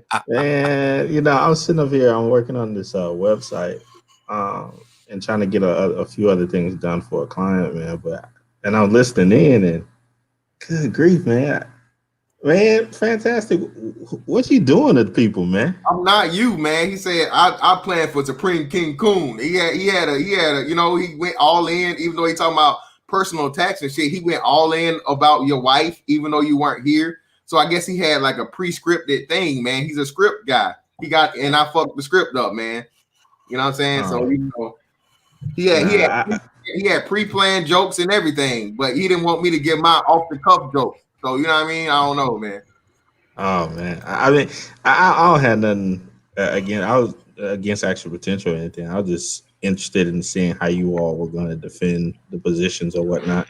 The only thing I had to say, if I was handling the debate, was basically some of the things that you touched on concerning his 2 years of monitoring this space, and then not having anything to say about a lot of the women that are related to these spaces and all the negativity that they speak on a daily basis. I mean, when you have like you mentioned that one content creator who talks all the beta male coon stuff and who is taking it even beyond that and has is selling T-shirts with that racial epithet on it, so that women can wear that out and clown guys out in public. I mean, if that doesn't, it's like if you can't see that that's being unbiased or being biased, good grief. It's like, so even in his reply to my article, he didn't touch on any of the different things that throughout history these individuals have said against black men as a whole. I mean, come on, it's ridiculous. Well, again, SKC, his whole thing is to play the victim because, he kept bringing up how people use anti-LGBT terms. He was sure to highlight that several times. So, again, man, we know the game, the playbook he's trying to use here. But again, bro, I think he messed up and he chose his target unwisely. He thought it was just a bunch of niggas that's on here talking shit, and he didn't do. Again, shout. Hey, if y'all have not read Supreme King Coon's reply to Mr. Fountain, even though the brother left, of course I know what his last his last article was, because I actually read the full article on my content, which is still up with my brother Supreme King Coon here as my esteemed guest. So yeah, I was quite aware and fully aware of Mr. Fountain's content and his articles, bro. So again, man, I don't know. You know what I mean? It's just, it is what it is. Well, X, I got to get back to it, man. Thanks for having me for just a sec, man. And y'all take care. Absolutely. Absolutely, man. You made this happen, though. Oh, Lord, blame the coon. I blame brother. Coronavirus, right? Corona. And yeah, shout out to brother Zero Max, man, on the $50 super chat, man. I appreciate that, brother. He says, much respect to you, brother X, and salute to Mr. BABG, the undefeated heavyweight champ. Also, shout out to Marco Grande. Marco Grande always dropping coins on this platform. He says his potential action is to be quit every time. Good look on that super chat, brother Marco. Appreciate that, man. Yeah, well, this is my issue. I mean, trust me, if I was criticizing any group and the group offered me a chance to debate anybody, dude, that's the biggest platform you ever gonna get. And here's the other thing. He gets to pick his target no matter weak nor strong. So if he's here, he can actually get to pick whoever he wants to go up against. So it's just at the end of the day, there's a lot more at play here than what's previously seen. So it's just at the end of the day, is that we're debating someone who don't want to debate. They want to put out articles. They don't want to stand behind them. They don't want to make comments about them, but they don't want to own the actual product that they actually put out. I mean, I just don't understand how that's even possible, but at the end of the day, we're going to see where this thing is going to go. So here's move. Yeah, it is kind of suspect, man. I mean, because he, like I said, he called people out by name when he wrote that first article about the manosphere not being allies to black women. I mean, he named people, man. He didn't just generalize. He actually named folks. So it's like, but that's the whole purpose and point of his work. It's the first thing that you point out. It's the point of your work. And the only thing he can do is build on his premise by going through his actual work. But you have to research fully what you're talking. You just can't be putting out a list with people on it. I mean, it's for somebody who's at that level of education, no actual teacher would accept such a poorly written piece of work. Yeah, man. They just wouldn't. And poorly researched piece of work. So it's like the playbook that he's using is 4 years too late. We've already been past this. And here's what's going to happen, and I don't mind sharing this. The only thing he's going to do is get most of the women who talk all this stuff thrown out for YouTube. Because if we get this equality thing going, where the women who say stuff about men is treated like the men who say stuff about women, the men can actually stop what they say doing. The women, I don't think, can live without it, saying those type of things, because their whole platform is that. Thank you. Those type of things. T.P.O.T. Is that exactly? Listen, and that's why I said, even with the manosphere, man, the manosphere, you can get a little bit of everything from everywhere. It's so many guys that have so much things to offer. But all of these black female, most of these black female content creators are gonna be beta male coons, black men ain't shit, swirl, swirl, swirl, black men ain't shit. Black men are cheating on black women, black men ain't shit. It's always the only way you're gonna amass a huge following from other black women is either shitting on black men or being in like the gossip sector. You know what I'm saying? That's the only two avenues they have. Outside of that, or like doing makeup or something. You know what I'm saying? Like makeup or hair or something. Outside of that, no one wants to hear women talk about cars. No one wants to hear women talk about sports, none of that. Nobody wants to hear women do any of those things.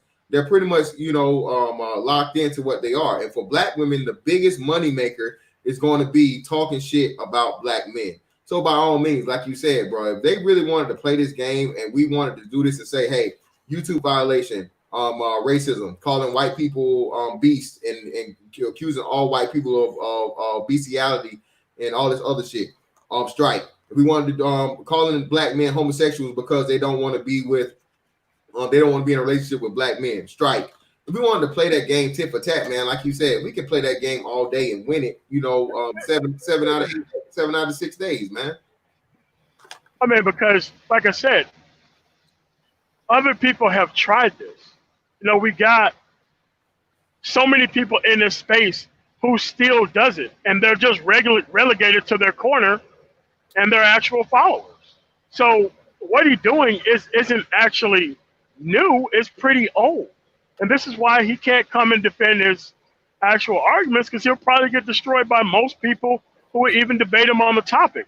So the best way he can kind of save himself, for lack of a better term, is to never come out and actually debate this in the wide open. But you can't hide in academia and keep writing articles about something you refuse to debate. I'm telling you, it doesn't look right. Yeah, MOT, that's the whole thing too. Like, even if you're Jordan Peterson's or your what's the other guy name, Dave Shapiro or Ben Shapiro and all these other people who they have their points and they write articles or they write things in they will debate people. They will debate people. Exactly, and that's what men do, especially because that like you said, that's your best time to shine. That's to show really who and what you are. As a man and especially an intellectual, when you actually have pushback and you're able to, counter the other person in their points. But like you said, man, I think if anything, he's sitting on the back, on the sidelines right now, trying to cherry pick somebody like they brought a name to me earlier, man. They say he was talking to him recently. So if we do hear a debate about him, man, I don't like the person that's reaching out to him. That's going to be a toss up for him, and he'll do that one debate and leave, But by all means, like you said, bro, hey, bro, or else, I mean, he might action potential out and like not even finish. Yeah, that would be worse. We like the big bad wolf over here, man. I'm slobbing out my mouth for this dude to debate be on any point. Hey, and I won't have to say one cuss word or anything, bro. I would watch this guy, bro. Instantly. Well, I think, I mean, because from what he says and what I've read that he's been saying, he thinks that, it comes across, according to the response that he gave Brother Supreme, is that, we're beneath him. We curse too much profanity. We're too misogynist. We're big old misogynists. We're unprofessional. Where we talk bad about black women too much. We overtalk each other. We argue. This is the response he gave to Brother Supreme. So but this it comes is why off. you have a formalized debate where there's rules. Yeah, And guess yeah. what? If he don't want to do the back and forth, he could just leave before the back and forth. He could do that. Trust me. It happens in debates for the presidential candidates all the time. They sign contracts about stuff that they are not going to bring up, period. Mm-hmm. And people don't know that. These debates are like hashed out behind the scenes, and there's a whole bunch of stuff that neither candidate talks about. He can even do that. I want to debate, but I don't want to talk about bam, bam, bam, bam, bam. But he has to defend his work. And if he can't defend his work, it's kind of like, well, why are you putting the work out there? What he's trying to do is he's trying to laser point for other people to come onto it. See, he don't want to do the work himself. He want to get other people to try to do the work on his behalf. And you have to realize it's kind of like swatting in the gaming world, how you false call the SWAT team over to somebody's house. That's kind of what he's doing by just writing these articles and just not really standing behind them. But at the end of the day, just let him talk. If all he can do is talk. What he's doing? That's what he's doing. He's it. swatting right now. Pretty much. Or is he Pretty getting much. a SWAT? Yeah, but here's the thing, man. Here's the thing. Just let them talk. If somebody want to talk and not defend their points of view, much like some other people on here, it just shows the value of your arguments and the validity of them. We just want to build the audience off of not actually talking back, because the nigga in the wig could actually debate anybody about the actual track record of anything on YouTube. Have the nigga in the wig actually answer to any one of these calls for a debate? No. It just shows you the strength of the argument. So you just let them talk. That's it. Yeah, because when I wrote him, I said, look, brothers hit me up because they know I do debates on my channel. Okay, I told him, that's the only reason why I'm writing you, because I got I've been saying this all week. The first couple of emails I got about writing this dude, I disregarded them. But I got about 5 or 6 emails about writing this dude. So I said, okay, I'll write the dude. I'll see what he say. I kind of figured he was going to say no, though. But I put it across to him. I said, hey, look, I do structured debates. We'll stay away from the ad hominems and shouting and all that kind of stuff. I said, you call brothers out by name. I said, you should at the very least, you should be coming on and, defending your stances, man. Debate your stances, because, you did call people out by name. And he said he didn't want to come on. So I was like, all right, I can respect that. Peace. So there it was. Yeah. Well, it's just that now the articles was kind of ominous before, and now it's kind of coming into light what he actually wants to do. And there are consequences for that. There are real world, real life consequences. Yeah, you got to think about it, man. If you're willing to talk shit about someone and that person is willing to talk to you, I think you should. I'm not going to sit up here and talk shit about you, and then you hit me up and you say, yo, X, let's have a conversation. And I'm like, nah, man, fuck that. I don't want to come on the panel because, you curse too much, you too loud, you too much of a misogynist, you talk bad about black women too much, you talk over folks. I'm not gonna come back with that after I've been talking shit about you. That's stupid. That's not the comeback for that, man. It's just not. But think about opinion. How would anything get solved in a life or in society if we never come together to talk about any issue? We just talk from different parts of the world and hope that the other side actually comes to some type of accord. It wouldn't work. It wouldn't work. Yeah.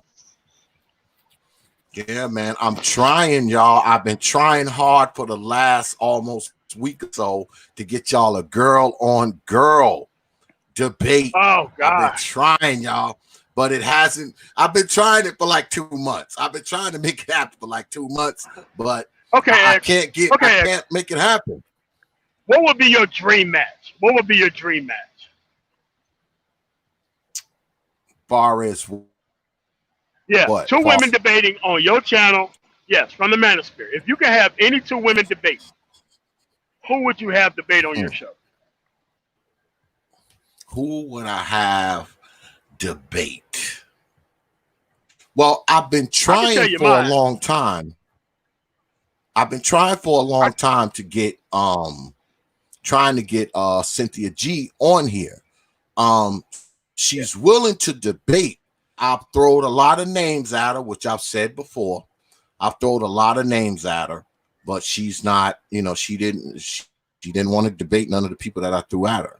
So I mean, I would be willing to have her against anybody that's willing to challenge her. But like I said, I've thrown a lot of names at her, and she didn't want to throw down. I mean, my dream debate would be her versus like the Crimson Cure, Kendra. Perfect. That would be my dream debate. Perfect. Mm-hmm. Yeah.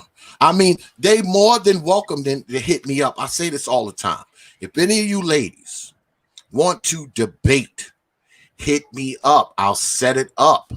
But see, this is the thing. I've gotten a few names in the past from some chicks that people wanted to see debate. But some of the names they threw at me was bullshit. I don't even want them hoes on my shit. Nah, I don't even some of those names was just ridiculous. I was like, nah, man, absolutely not. They're not coming on my shit. It's got to be certain people. Because see, you don't want it to turn into this screaming match, and you end up throwing, every goddamn body, off the goddamn thing, because they're not gonna follow the rules. The brothers gonna follow the rules. They're not gonna follow the rules. They're not gonna respect each other's time. You're gonna be dealing with that shit. I'll pay both sides $500 each if they come on and debate. I will pay them $500 each if you come on and debate. $500 for the Crimson Cure and $500 for Cynthia G. And they both get paid once the debate is over. Actually, you know what? I will send you the money. So that way the money is not even in my hand. So that way Cynthia G can come on and debate the Crimson Cure. That's right. $1,000 MOT is putting up. I don't think she's coming on, man. I don't think she wants to come on here and debate, man. Shit, she'll do it for $500. Shit. I don't think she want to debate, man. I really don't. And like I said, I mean, because these females, man, my email is on my YouTube page. So I mean, people hit me up all the time, man. I look at my shit, I have like 100 emails from people. So it's not like they don't know how to reach me. I mean, I'm not that hard to reach. So if you really want to throw down, you can get at me. I mean, it's not that hard to get at me. So I just don't think the females want to come up here. $500 for a complete debate with the Crimson Cure. And I'll pay her $500 for showing up and putting up with you for however long that's going to take. So both of y'all get the same amount of money. But we need to see this. All right. I can see the Rocky movie. The Rocky music coming on. We need to do a push up. We need to get eggs out of the blender. Yeah, I mean, I'm willing to host it. I'm willing to host it. All right. If they want to throw down, I'm willing to host it. If they willing to throw down, man, I'll host any debate against anybody. Anybody who wants to come up here and debate, they can. I've been saying this ever since I started it.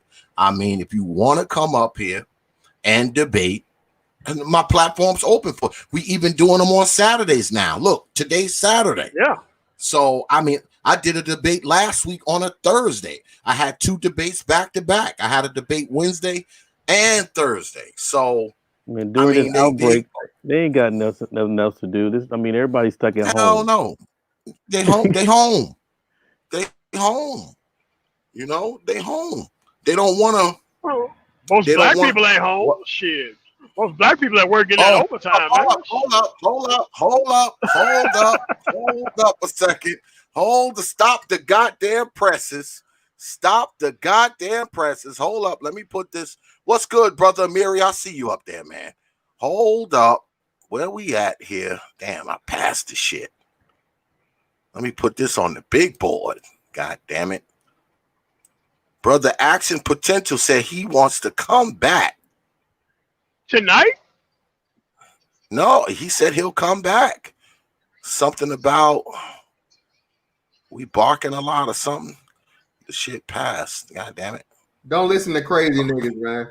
The crazy, you can't trust. You can't. Hey, this nigga's Antonio Brown. Action Potential is the new Antonio Brown of the Manosphere. Get this nigga out of here, man. Get him all the way out of here.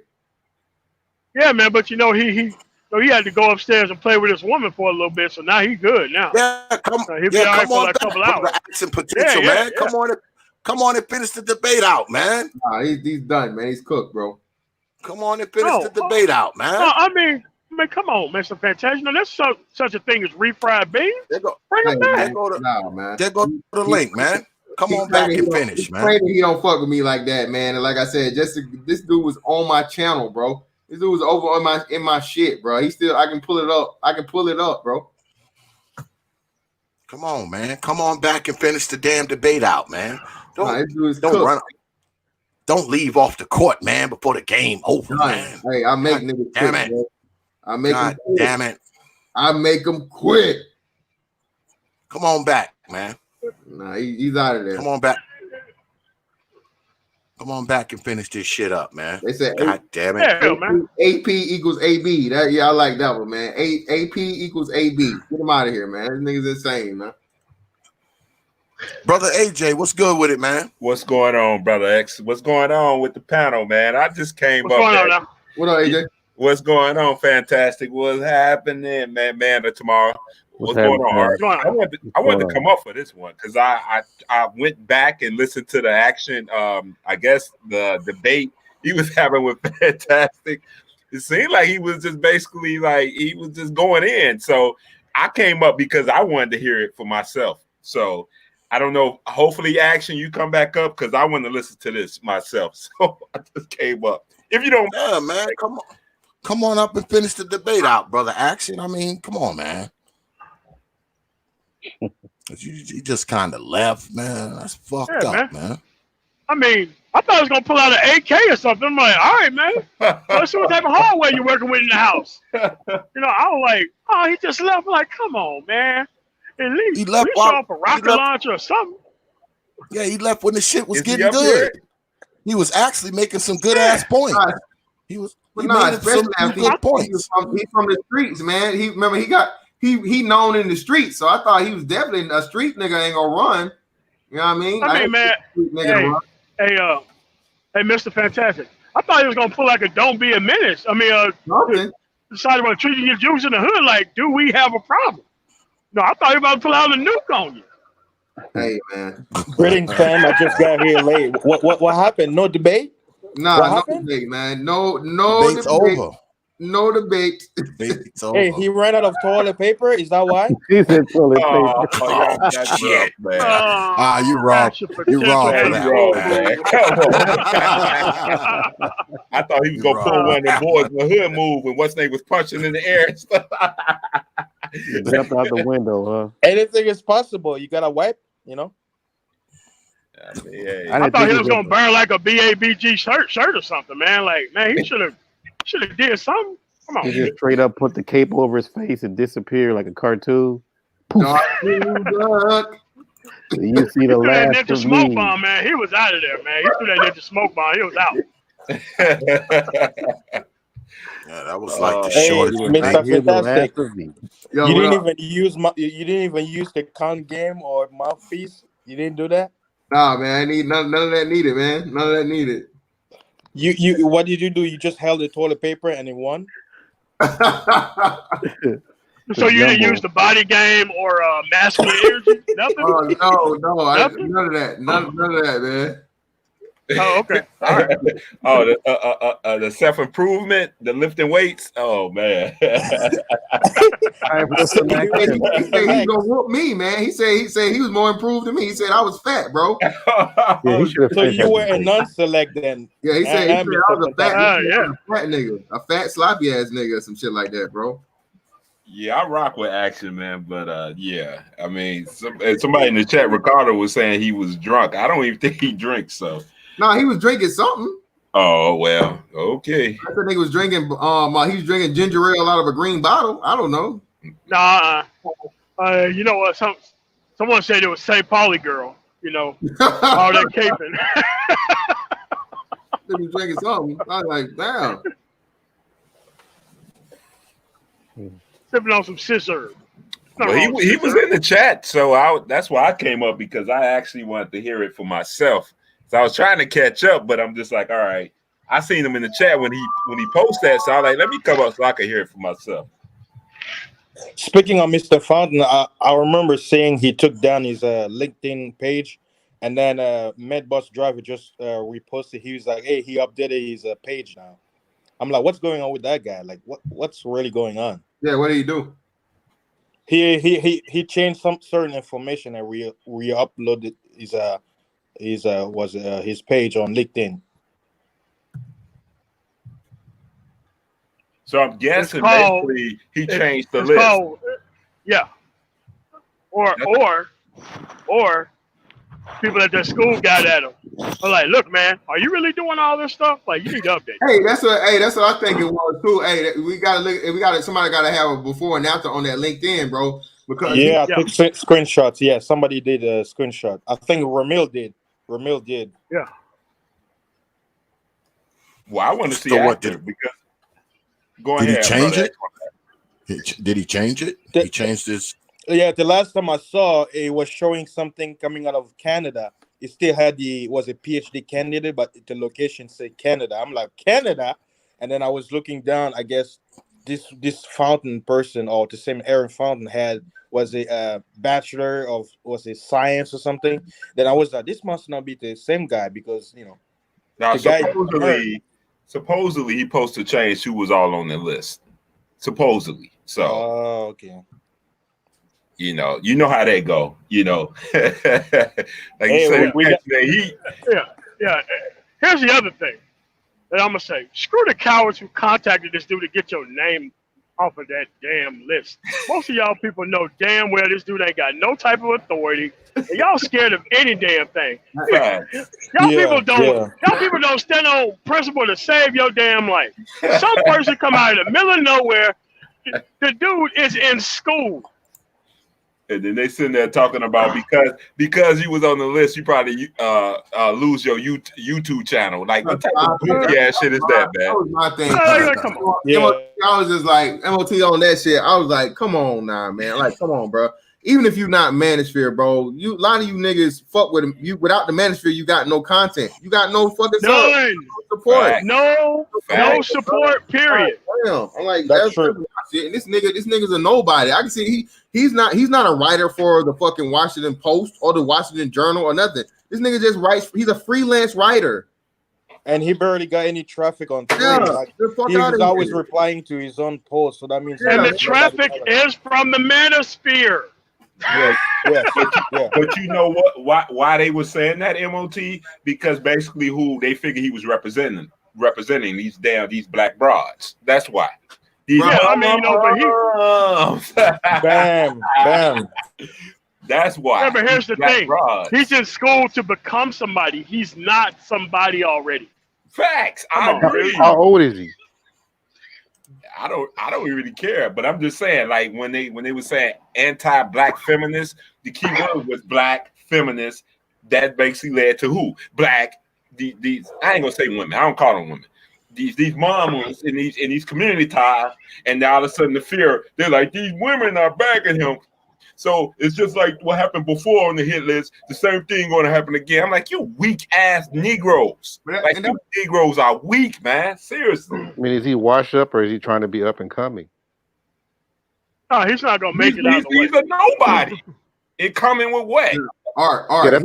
He's strictly trying to do this, bro, to get picked up on some commercial shit. This is not for like his dissertation or his thesis or no shit like this. Of course not. Thing.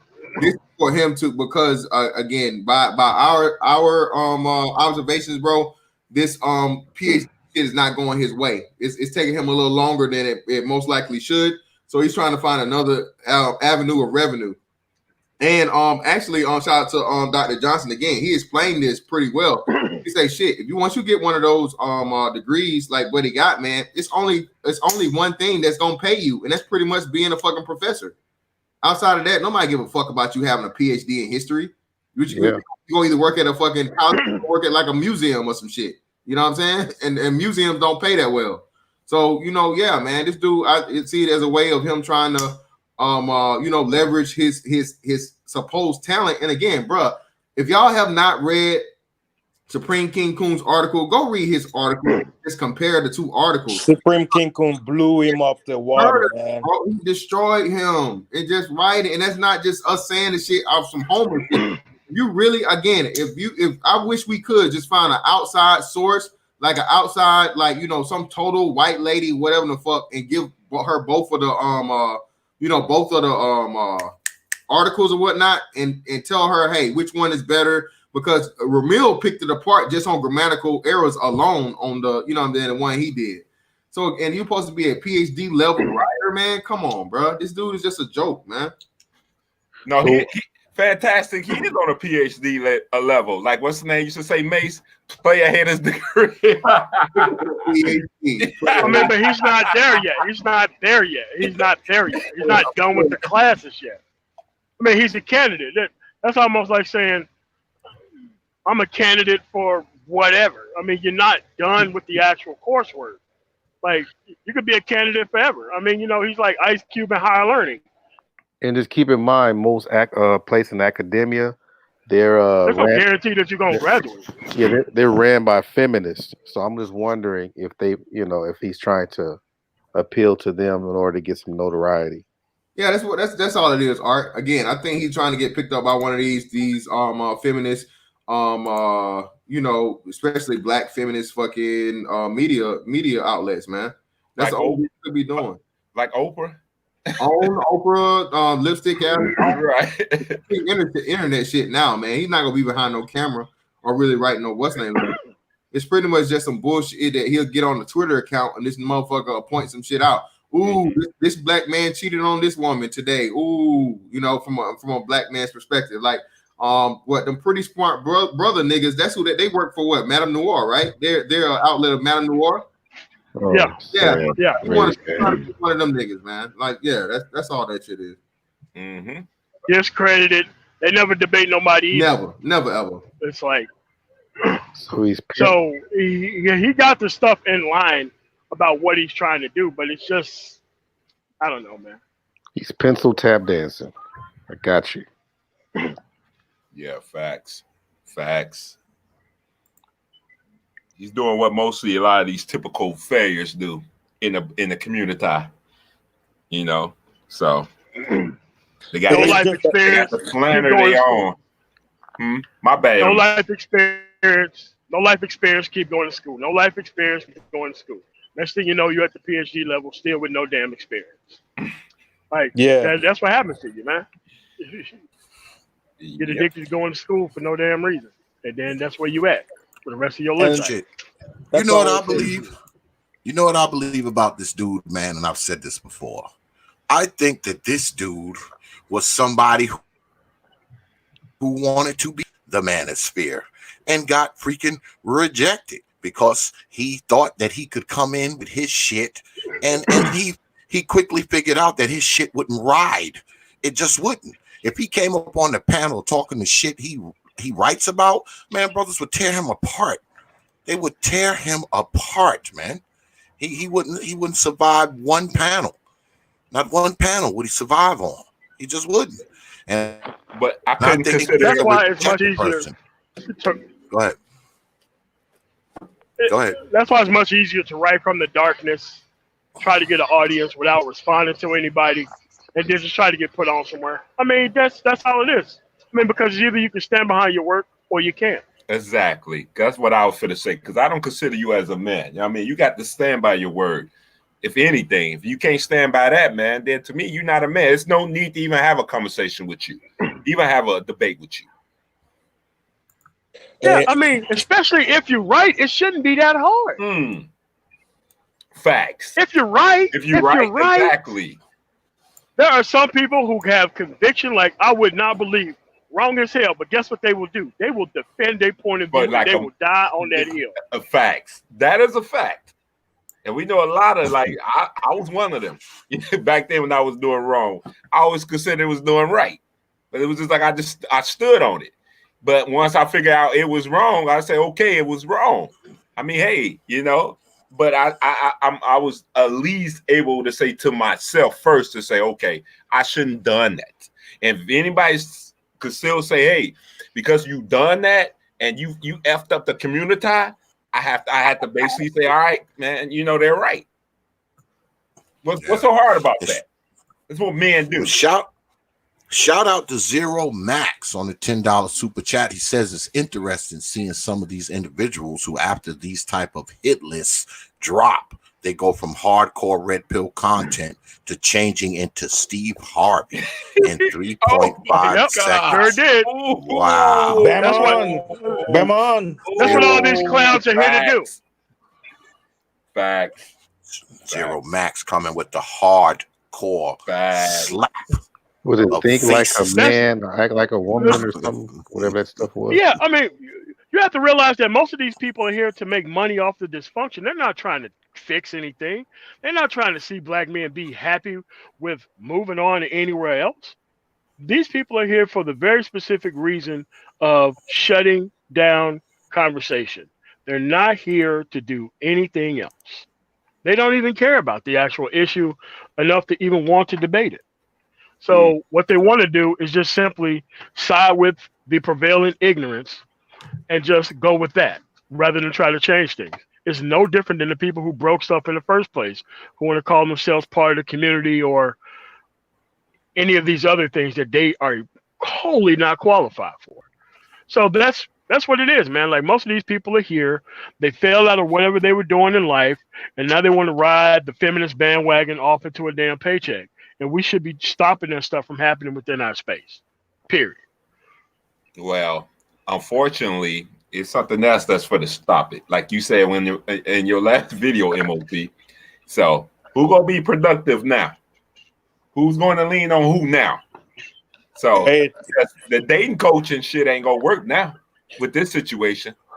Hey, coronavirus is here to show us who are the real deals. I'm telling you, like, we're all watching. We're seeing who's, coming up with solutions, how we can survive this madness. And some of those who are still saying the same nonsense over and over, I'm like, that's not going to be useful with what's going on. I mean, come on. It isn't. But here's the other thing. I was going to drop this video in the morning, but here's the other thing. When the men do all the work, these people have whole rights to do all this other shit that ain't got nothing to do with working. Like, all this other stuff after the world's already built, all this other nonsense come into play. Now, things are not really working right. These people ain't really got a job until the real men go out there and get this stuff back up. Fact. They really can't sit in comfort around these feminists unless the real men get out here and get this stuff back up. This is how you stay concerned with a woman's comfort when the work ain't done. This is just fake alpha stuff. How you get to skip over the productivity and go right to the women, without accomplishing anything, and then have the nerve to call yourself an alpha on top of it. Like, come on, man. Facts. That's just where we at with it. And hey, MOT, maybe you're probably saying this. Here's another ridiculous thing that's happening. Us, quote-unquote, truck drivers, we're the one who basically run the economy. We go to a place where we're delivering, and then they're basically telling us, oh, you can't come in. You can't do what you can't take no shower, no nothing. Why? Because of the. I'm like, but dude, we're bringing you the products. We're feeding you. It's like we're getting punished for doing our jobs. It's like, this is ridiculous. But it goes to show you an example where those who do what they're supposed to get punished by the same people who cry, woe is me, woe is me. But it's like they're doing things that work against them when we're for them. Like, I don't know if you understand what I'm trying to say. It's kind of like, yeah. Yeah, dude, right now, I'm in I-80, just made it in Illinois.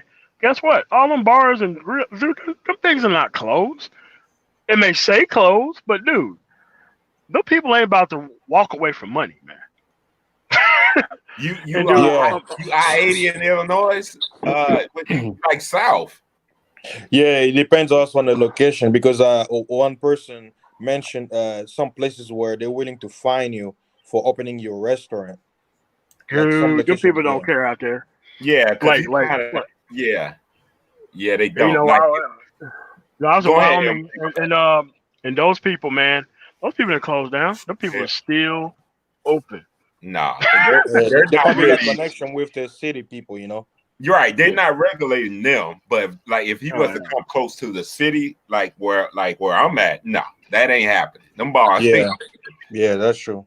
That's not. Up here in North Houston. Almost every bars are closed. Like small stores, like electronic stores are closed.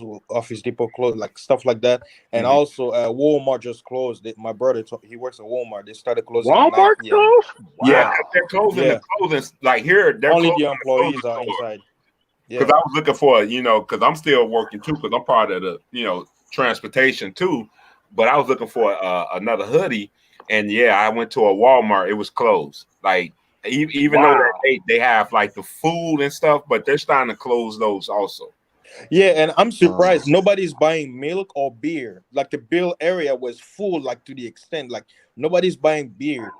Well, but there's no water. I'm surprised. Americans love water now. Ready? Right. The water dude. gone, but I got my beer for the weekend because our lockdown started at 5 here in Illinois, so it was like, oh, okay. So, but I mean, I still, with the transportation industry, I could be able to move around, but still, it was just like this is crazy. Like a lot of more stores are closing, even with the gas stations out here in the suburbs are closing early now. And gas is going down quickly. I'm wondering what the hell is going on. Like gasoline in one area hit 99 cents. I'm like, what's going on? Like, come on, man. Like what's really going on? Yeah, man. Yes, same thing here. Oh, same thing here. Gas dropped. Man, let me tell you, 10 cents in one day, bro. Dude, like, let me tell you. Normally, it costs me about, if I'm driving across the country, it normally costs me about $1,500 a week. Right now, gasoline with my fuel card is costing me like $2 a gallon. The last time I filled up was in Nebraska, and it was like $1.77. I've never seen diesel this low for like these prices. Wow. With these gas cars, I've never seen it that way. Never seen it that low ever in my life. Wow. $1.77 for diesel. Yeah, just a gas car with like Apex Financial. It's crazy. Hey, Emoti, do you think the next pandemic is gonna be people standing in line to buy fuel? Do you think because you think so? It's not gonna be that much. No, I mean travel. because it can't be like the 70s because most fuel is like pretty much local where they get the stuff from, and there's a lot more fuel on hand than you would actually realize. It's just out in the middle of nowhere. And also, hold on. Also, you got a transition coming along because that's what I was going to school for. They're implementing a lot of electrical cars. Just the hybrids. Let me just say the hybrids. They're basically pushing that out there too. I'm not saying with the trucks. I'm just saying with the cars. So they're trying to squish that over. So I'm seeing that a lot too. So I just wanted to throw that out there. Yeah, because I remember when we had Harvey here in Houston. What was happening was a lot of gas stations were closing down or they closed. So a lot of people were standing in line and people were buying. Some people were buying fuel and reselling it to people. Price hikes, like it was crazy. Hey man, you can get a lot of trouble doing that stuff, man. A lot of people got in trouble, but hell when everything is shut down, like there's no regulation, there's no officials trying to regulate because everybody's worrying about themselves. Yeah, I know down always here. Good to keep a couple weeks. Down here, we couldn't even go into the bank, man. The other day, man, it drive through only. Seriously, the bank? Yeah, they wouldn't even let you. Wow. Yeah. That's why I'm telling people to have some cash in hands because you never know, man. Yeah. Supposedly, good idea. Supposedly, Brother X, I heard in a couple of other videos people was putting on YouTube that people with the National Guard, they have tanks and shit that's supposed to be coming here. Nah, man. I mean, dude, they're always moving military equipment for whatever reason. I move military equipment myself, True. but it's just that there's a lot of exercises that happens, a lot of transitions and things that happen. But dude, the way these roads look, man, if they roll one of them tanks down one of these roads, man, it's a wrap, son. Yeah. Yeah. That's a fact. There's a lot of construction all across America. That is a fact. Could you imagine them rolling the tank down like one of them streets in like Detroit? Like, dude, what do you know? What They the won't even make it 5 miles. They're gonna be sinking in. Oh yeah, I'm like, rolling down Sterling Heights, down like West Mound Street. yeah, Like, come on, man. Lord You have really mercy. think that's gonna work? Come on, man. See, us truck drivers, we see America. We know what's going on. The roads are bad, man. There's a lot of construction everywhere. Yeah, that's things that go pretty fast. About that. Oh my god. Yeah. Oh shit. I can't imagine what one of them neighborhoods would look like. I wouldn't mind seeing it though. I mean, hey, shit. I've never seen it before, so I mean, hey, shit. But yeah, the streets, they don't care. But anyway, let me not say that. I don't want to say that. So you know they're not going to redo the road after they tear it up anyway. I don't want to say. I don't say out there, so but it will be a sight to see though. Oh my god! Then yeah, like I-35 in they'll be drag racing tanks down the street. and bikes and all type of thing like shit. That'll be one of them bike races. What the motorbikes? That's how the street would be like that shit. One of them dirt roads or something like that.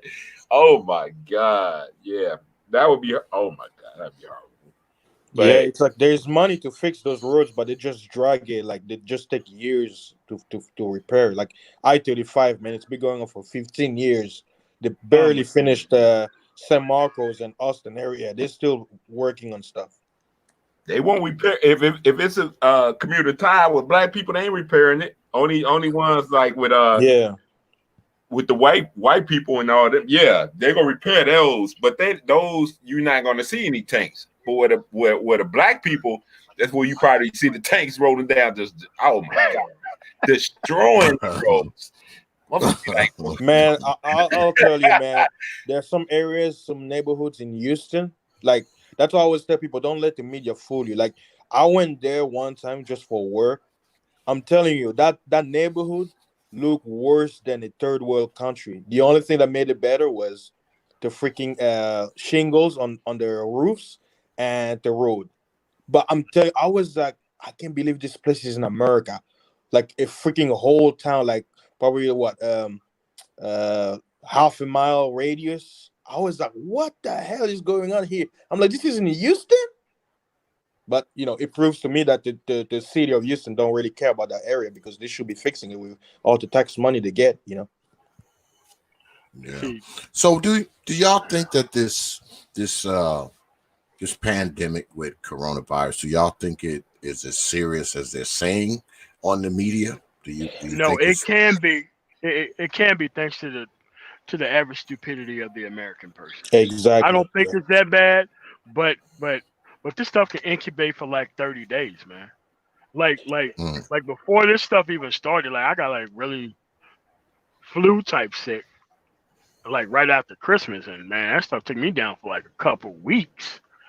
I mean, it could have been that, but at the end of the day, you never know because they really wasn't testing for it back in January, like they were aiming to test for it like the end of February. So that's just the way it is, man. It's just that it spreads so fast, and whenever somebody is infected, like they have somebody from the government come in and ask this person a gang of questions. So this is how they figure out how this stuff spreads and what to shut down. So if everybody got the same similar type stories, this is how the stuff spreads and the stuff really shuts down, man. So to me, I purchased this book already. It's the American Medical Association. It's a book. It's called the Encyclopedia of Medicine. It's from 1989, and it tells you what coronavirus is. It just says the common cold, because that book lists like over 5,000 viruses and bacteria, and when in the description of coronavirus, it just basically said the common cold.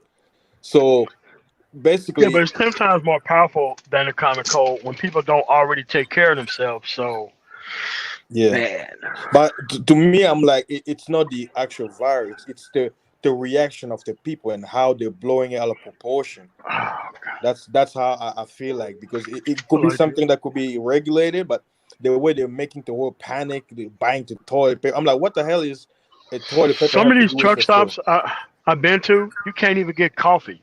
Like, you couldn't get Yeah, coffee in Wyoming. You couldn't get coffee at no truck stop, none. Mm. And like I think like Iowa was probably the most liberal where they wasn't selling food, but they did let you sit down and eat if you brought food in. That's the only state like that. So from Pennsylvania to all the way to Utah, pretty much Iowa was the only one who pretty much didn't give a shit about it. But the restaurant still wasn't open either. So Well, we stay stocked up with shit anyway. I mean, we always got extra everything. I mean, we kind of stay stocked up, so we didn't have to run out and stock up. You know, I make sure my generator's running. I make sure I got plenty of gas around the crib. You know, I got a backup spot to take me and my folks if shit get crazy. You know, so we kind of ready for shit anyway. So we didn't have to like kind of run out and get 5 shopping carts full of water, five shopping carts full of beans, and you know we didn't have to do that shit, man, because we stay stocked up with shit anyway. So I mean, I've been in the supermarket. I was in the supermarket the other day. I mean, the water aisle, that shit was completely empty. There was no oh water. yeah, There was no bread. There was no sugar. Let me see what else. It was no I did a video, eggs. man, None of that and shit. the whole meat section was like completely gone with the exception of like London broil and like lamb, which was pretty damn good that I ate. Other than that, man, Mm. it was pretty empty. yeah. Yeah, I mean, I recorded also. I went to like Walmart and HEB. One HEB that I stopped by, they made a long line. They closed the entrance and they had a security guard basically telling people to get back in line. And I'm like, like if you're an American and you have to do that to go to a grocery store, you might as well just go home. Like it's ridiculous. mhm. Yeah. I mean, they got it now where you walk into because I went into not the Walmart Supercenter, but I went into, I think it was Harris Teeter or something, and you go in there now, all they will let you buy is 2 cases of water. That's it. Wow. They won't Yeah. you can't buy any more than 2 cases of water. If you go somewhere now to a supermarket down here where I'm at, and you know you trying to buy water, they got a big ass sign up there, only 2 allowed. And if you come up there with like 3, they'll call you on that shit too. They'll be like, hey, you can't buy 3 or 4. Yeah, they'll call you on that shit. Yeah, they'll fuck with you. They'll Hey, fuck with you if you try to buy more, man. that's why you Shit's buy crazy. you check out and then you come back in. They won't remember you. Yeah. Hey, but Prophet, Yeah, here's man, but I'm something. not trying to be going through them long ass lines, though, man. Yeah, Yeah, Doing yeah. that's good. crazy. Hey, I'm not worried about not having enough water at home. I can go 6 days without water or food. So if I have two Shit, I'm not cases, gonna that try can that. last me months. No, I'm not gonna try that. But that's what they say. Hey, That's what they Monty, don't say. tell me you're Shit, I scared. ain't trying that shit. Nope. Yeah, Hey, that's it's called survival. Survival mode. Fuck around in 3 days, I'll be fucking geeking on the floor. Like, no way, man. Hey, you'll Pastor's start wife dancing. said, go ahead and do it. Like, yeah. You'll start shaking. Like a wet dog. You're like, where's the next food at? Yeah, this is why I say you should be stocked up anyway. I mean, you know, you shouldn't wait till the pandemic hit to make sure you got enough shit in your house. I mean, that's stupid. I mean, agreed. why would you wait until the fucking supermarket is bustling with people and there's nothing in the aisles and long ass lines? Why would you wait till that, man? Why not have your shit stocked up? And then while everybody else scrambling and running to the store, shit, you at your house watching a fucking something on TV because you ain't worried about that shit because your damn pantry is already full of shit. You already got water and shit like that because I keep that shit here, man. I got so much of this shit here, gasoline. I got a fucking generator out back that'll run 2 houses. So even if the power grid go down, I got my motherfucking backup generator. That shit'll power two houses. Nice. Straight Wow. out. So I mean, fuck that. Me and my folks, we gonna be all right. Yeah, we gonna be all right no matter what. And if shit get too bad, I got another spot. It's about 5 hours drives away, but you know. Hey, do you know the address of that spot, Prophet of Top? Can you give me the address? what the Party address at to my Prophet's house. Party. Come on, bro. I'm family. Come on, family. You gotta It's take care about of each 5 other. hours up the road, but you know we gonna be all right. Cause guess what? It's me, I myself, got quite a and bit of gas 5,000 here too. reptiles with me. You know, I got 5,000 fucking gas reptiles. stations closed. The gas station closed. I ain't worried about that shit either. I'll fill my motherfucking cars up and we'll be the fuck out of here. I'll fill them up right here. Eagle can last Prophet, quite a while, I'm though, black. man. I'm black. Shit. Yeah, me. yeah. B1. Come on, man. Shit. Fuck that, man. Hey, brother. My folks gonna be all right. Go ahead. I know about the electrical thing. You know, if I turn around, if the power grid go out, man, I'm gonna go ahead and wire some batteries in Sirius, and we're gonna make something happen, man. So I feel you on that, man. I'm right. I need my internet, man. I'm gonna go crazy, so I'm gonna figure something out. Yeah, that would suck if they shut down Wi-Fi. I always got a generator. I tell people, man, I'm like, you should have a generator, man, you post for your house. Generator. That's have a fucking generator, man, because you never know. Gasoline. Yeah, have gasoline. Have a fucking generator, and guess what, man? You flip that shit on, man, and guess what, man? You can rock out in your house while everybody else in the fucking dark. Yeah. You straight. They got the gas and the They solar. don't cost that much either, man. I mean, no, they do they like a don't. half a gallon can go for like 6-7 hours. Like half a gallon. Man. Like, come on, man. Shit. Like, motherfuckers buying Jordans and motherfucking PlayStations. Right. Shit, motherfucking a generator. You can buy a generator with that shit. And buy a generator. And it's been an uptake of people buying all these electronics because I do see it. But I don't see no generators and all of that. But then they want to complain. You know what? Go ahead, bro. Because a lot of people don't expect something like this to happen. Like I always give my example, like, you know, coming back from the Congo, we had a civil war, and there were some times where we went 2 weeks without eating an actual meal, and it's like fear for your life because you got the curfew at night where the rebels and the military are fighting in the street, and it's like when you actually have food, it's like you're very thankful because you haven't had it for so long. And you know, people don't take life for granted, but it's like living in the West, having all these technology advances, you know, being a first world country, a lot of people take things for granted. Like they're like, I'm American, this will never happen to me. And I'm like, me seeing it after 20 years, ever since I came here, I'm like, man, it's really happening. And Americans not even realizing that America is no more. Like from this evidence that how people are going too crazy over something, you know, that's not as drastic as a civil war. Like, I mean, imagine if it was real. It's like being a foreigner, I appreciate, you know, the leisure that people have here in this country, and many people take it for granted, you know. Facts. Whoever has solar power, they winning. Hey, MOT, you there, bro? Yeah, they winning. Is MOT there? Yeah, he's here. Maybe he's not hearing you. I hear you though. Yeah, what up? Hey, MOT, can you hear him? Hey, MOT, you got a show to do, bro. They like, what you doing? Who?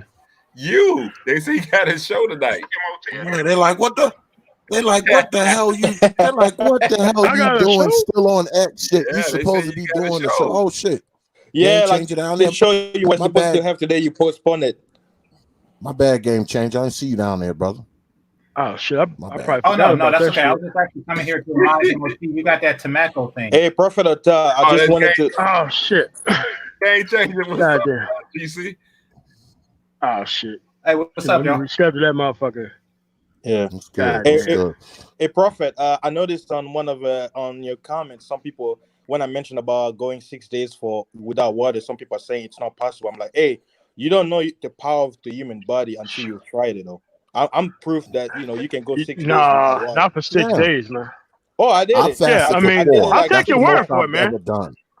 That's the most I've ever done was 4 days. Like and I when was you doing fast, you have to come back. Do you have to come back and slowly, like when I start back eating and drinking, I have to start with soup. Yeah, you have I can't come right in and Yeah, I come right in with like soup and water and shit like that, and then I can kind of eat something a little heavier, because your stomach and shit start to shrink, man. You can actually feel the fucking food like in your stomach, like like you can't eat like strong meat because your stomach, the hell insulin no, level is so low. You don't want to kickstart it too quick. no. Yeah, I was doing I come back in with soup. back in 2018 when I started changing my lifestyle. I was going 14 days without food or water, and what I was doing is on the first week I'll go 6 days dry, meaning no food, no water, and then on the seventh day I'll sip like a little bit of water throughout the day, and then go another 6 or 5 days of dry, and then sip, and then like you did, and then on the 15th day I'll do like a little soup or something liquid like a juice or coconut water to basically detox, like because your liver, whenever you go that long in a fast, your liver is like melting all the fat and breaking down the stones, if you had stones, and then you have to drink coconut water or potassium to basically melt it down, to make so you'll be able to pee it. And I did it like a few times, and then I switched up where I was just doing dry fasting like 4 or 5 days a week. And I'm telling you, like you come to a point where your body, it's like you can feel everything, like your senses, your eyes, your hearing, like all your five senses is so sharpened. Like when I go outside, like the sun is very bright, so I'm like, it's a good experience to kind of test and see how far your body can go, But if you're skinny, you can do it like a day, because you gotta have body fat in you, because fat is basically nutrients. But if you're like heavy in a little bit, you can do it. You can go days without food. It's possible. Yeah. Yeah, I went 4 days one time. I felt like I was gonna die. Hey, I hear you, bro. I'm gonna die. Man, see, man, fuck all that shit. This would be the best time to fast. Hey, some people, when I tell them, they don't believe me. I'm like, you know what? Put $2,000 and stay with me, and you see me go for 6 days without drinking water, and I'm gonna enjoy that dollar. Right? You're going to enjoy that, man. Yeah. Hey, no way, bro.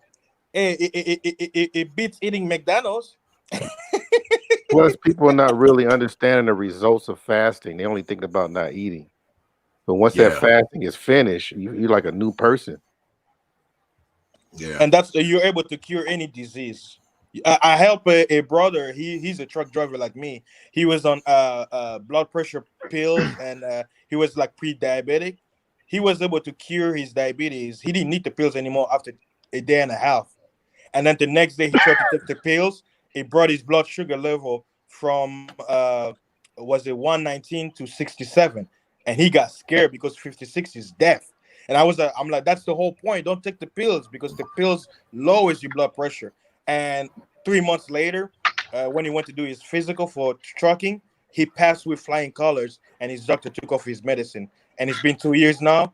He's healthy 100% after being 15 years on blood pressure pills and all that. Wow. That is good. That's all good. right. That's good. I wanna address this up here that brother Kevin Richards said when we were talking about the lights going out. He said, yeah, but if the block goes out and you're the house on the block with lights, you might get some unwanted visitors. Trust me, brother Kevin, I have something for the unwanted visitors. No, brother. First and foremost, they would have to get past that grizzly bear I got out the yard. Whoa. See, that's my first line of defense. They got to get past him first. Whoa. Now, if you manage to get past him, you're probably good and tired. And if you shoot him, you've just given away your position. So I'm not too concerned about. But hold on. Let me address Kevin Richards, because see me like I'm at. See if that was the issue. See, my neighbors will have generators too, because they didn't know to have that shit. I won't be the only one on the block with this shit. So yeah, I doubt if I'm the only person who got one. The community and the community tie. So, bro, this is an excellent reason why I live around politicians and cops, so that way. Thank you, MOT. I doubt if I'm the only person. I doubt if they look at me and be like, "Oh, he's got a generator. Go to his house. I doubt it. Yeah, I doubt if I'm the only one with one. Hey, Brother X, they be like, wait, why his lights on? You hear that little thing in the background? What is that? What is that running in his backyard? He's got lights. Right. But we know. I won't stay around them people. God damn it. What the fuck? Nah, I ain't worried about that shit. It's probably motherfuckers around here that got a bigger generator than me. Oh yeah, sure. So I might want to go to. I might have to go to their shit. God damn, his lights are brighter than mine. Hey, some of these motherfuckers got some damn time machines over here, man. Engineers and shit.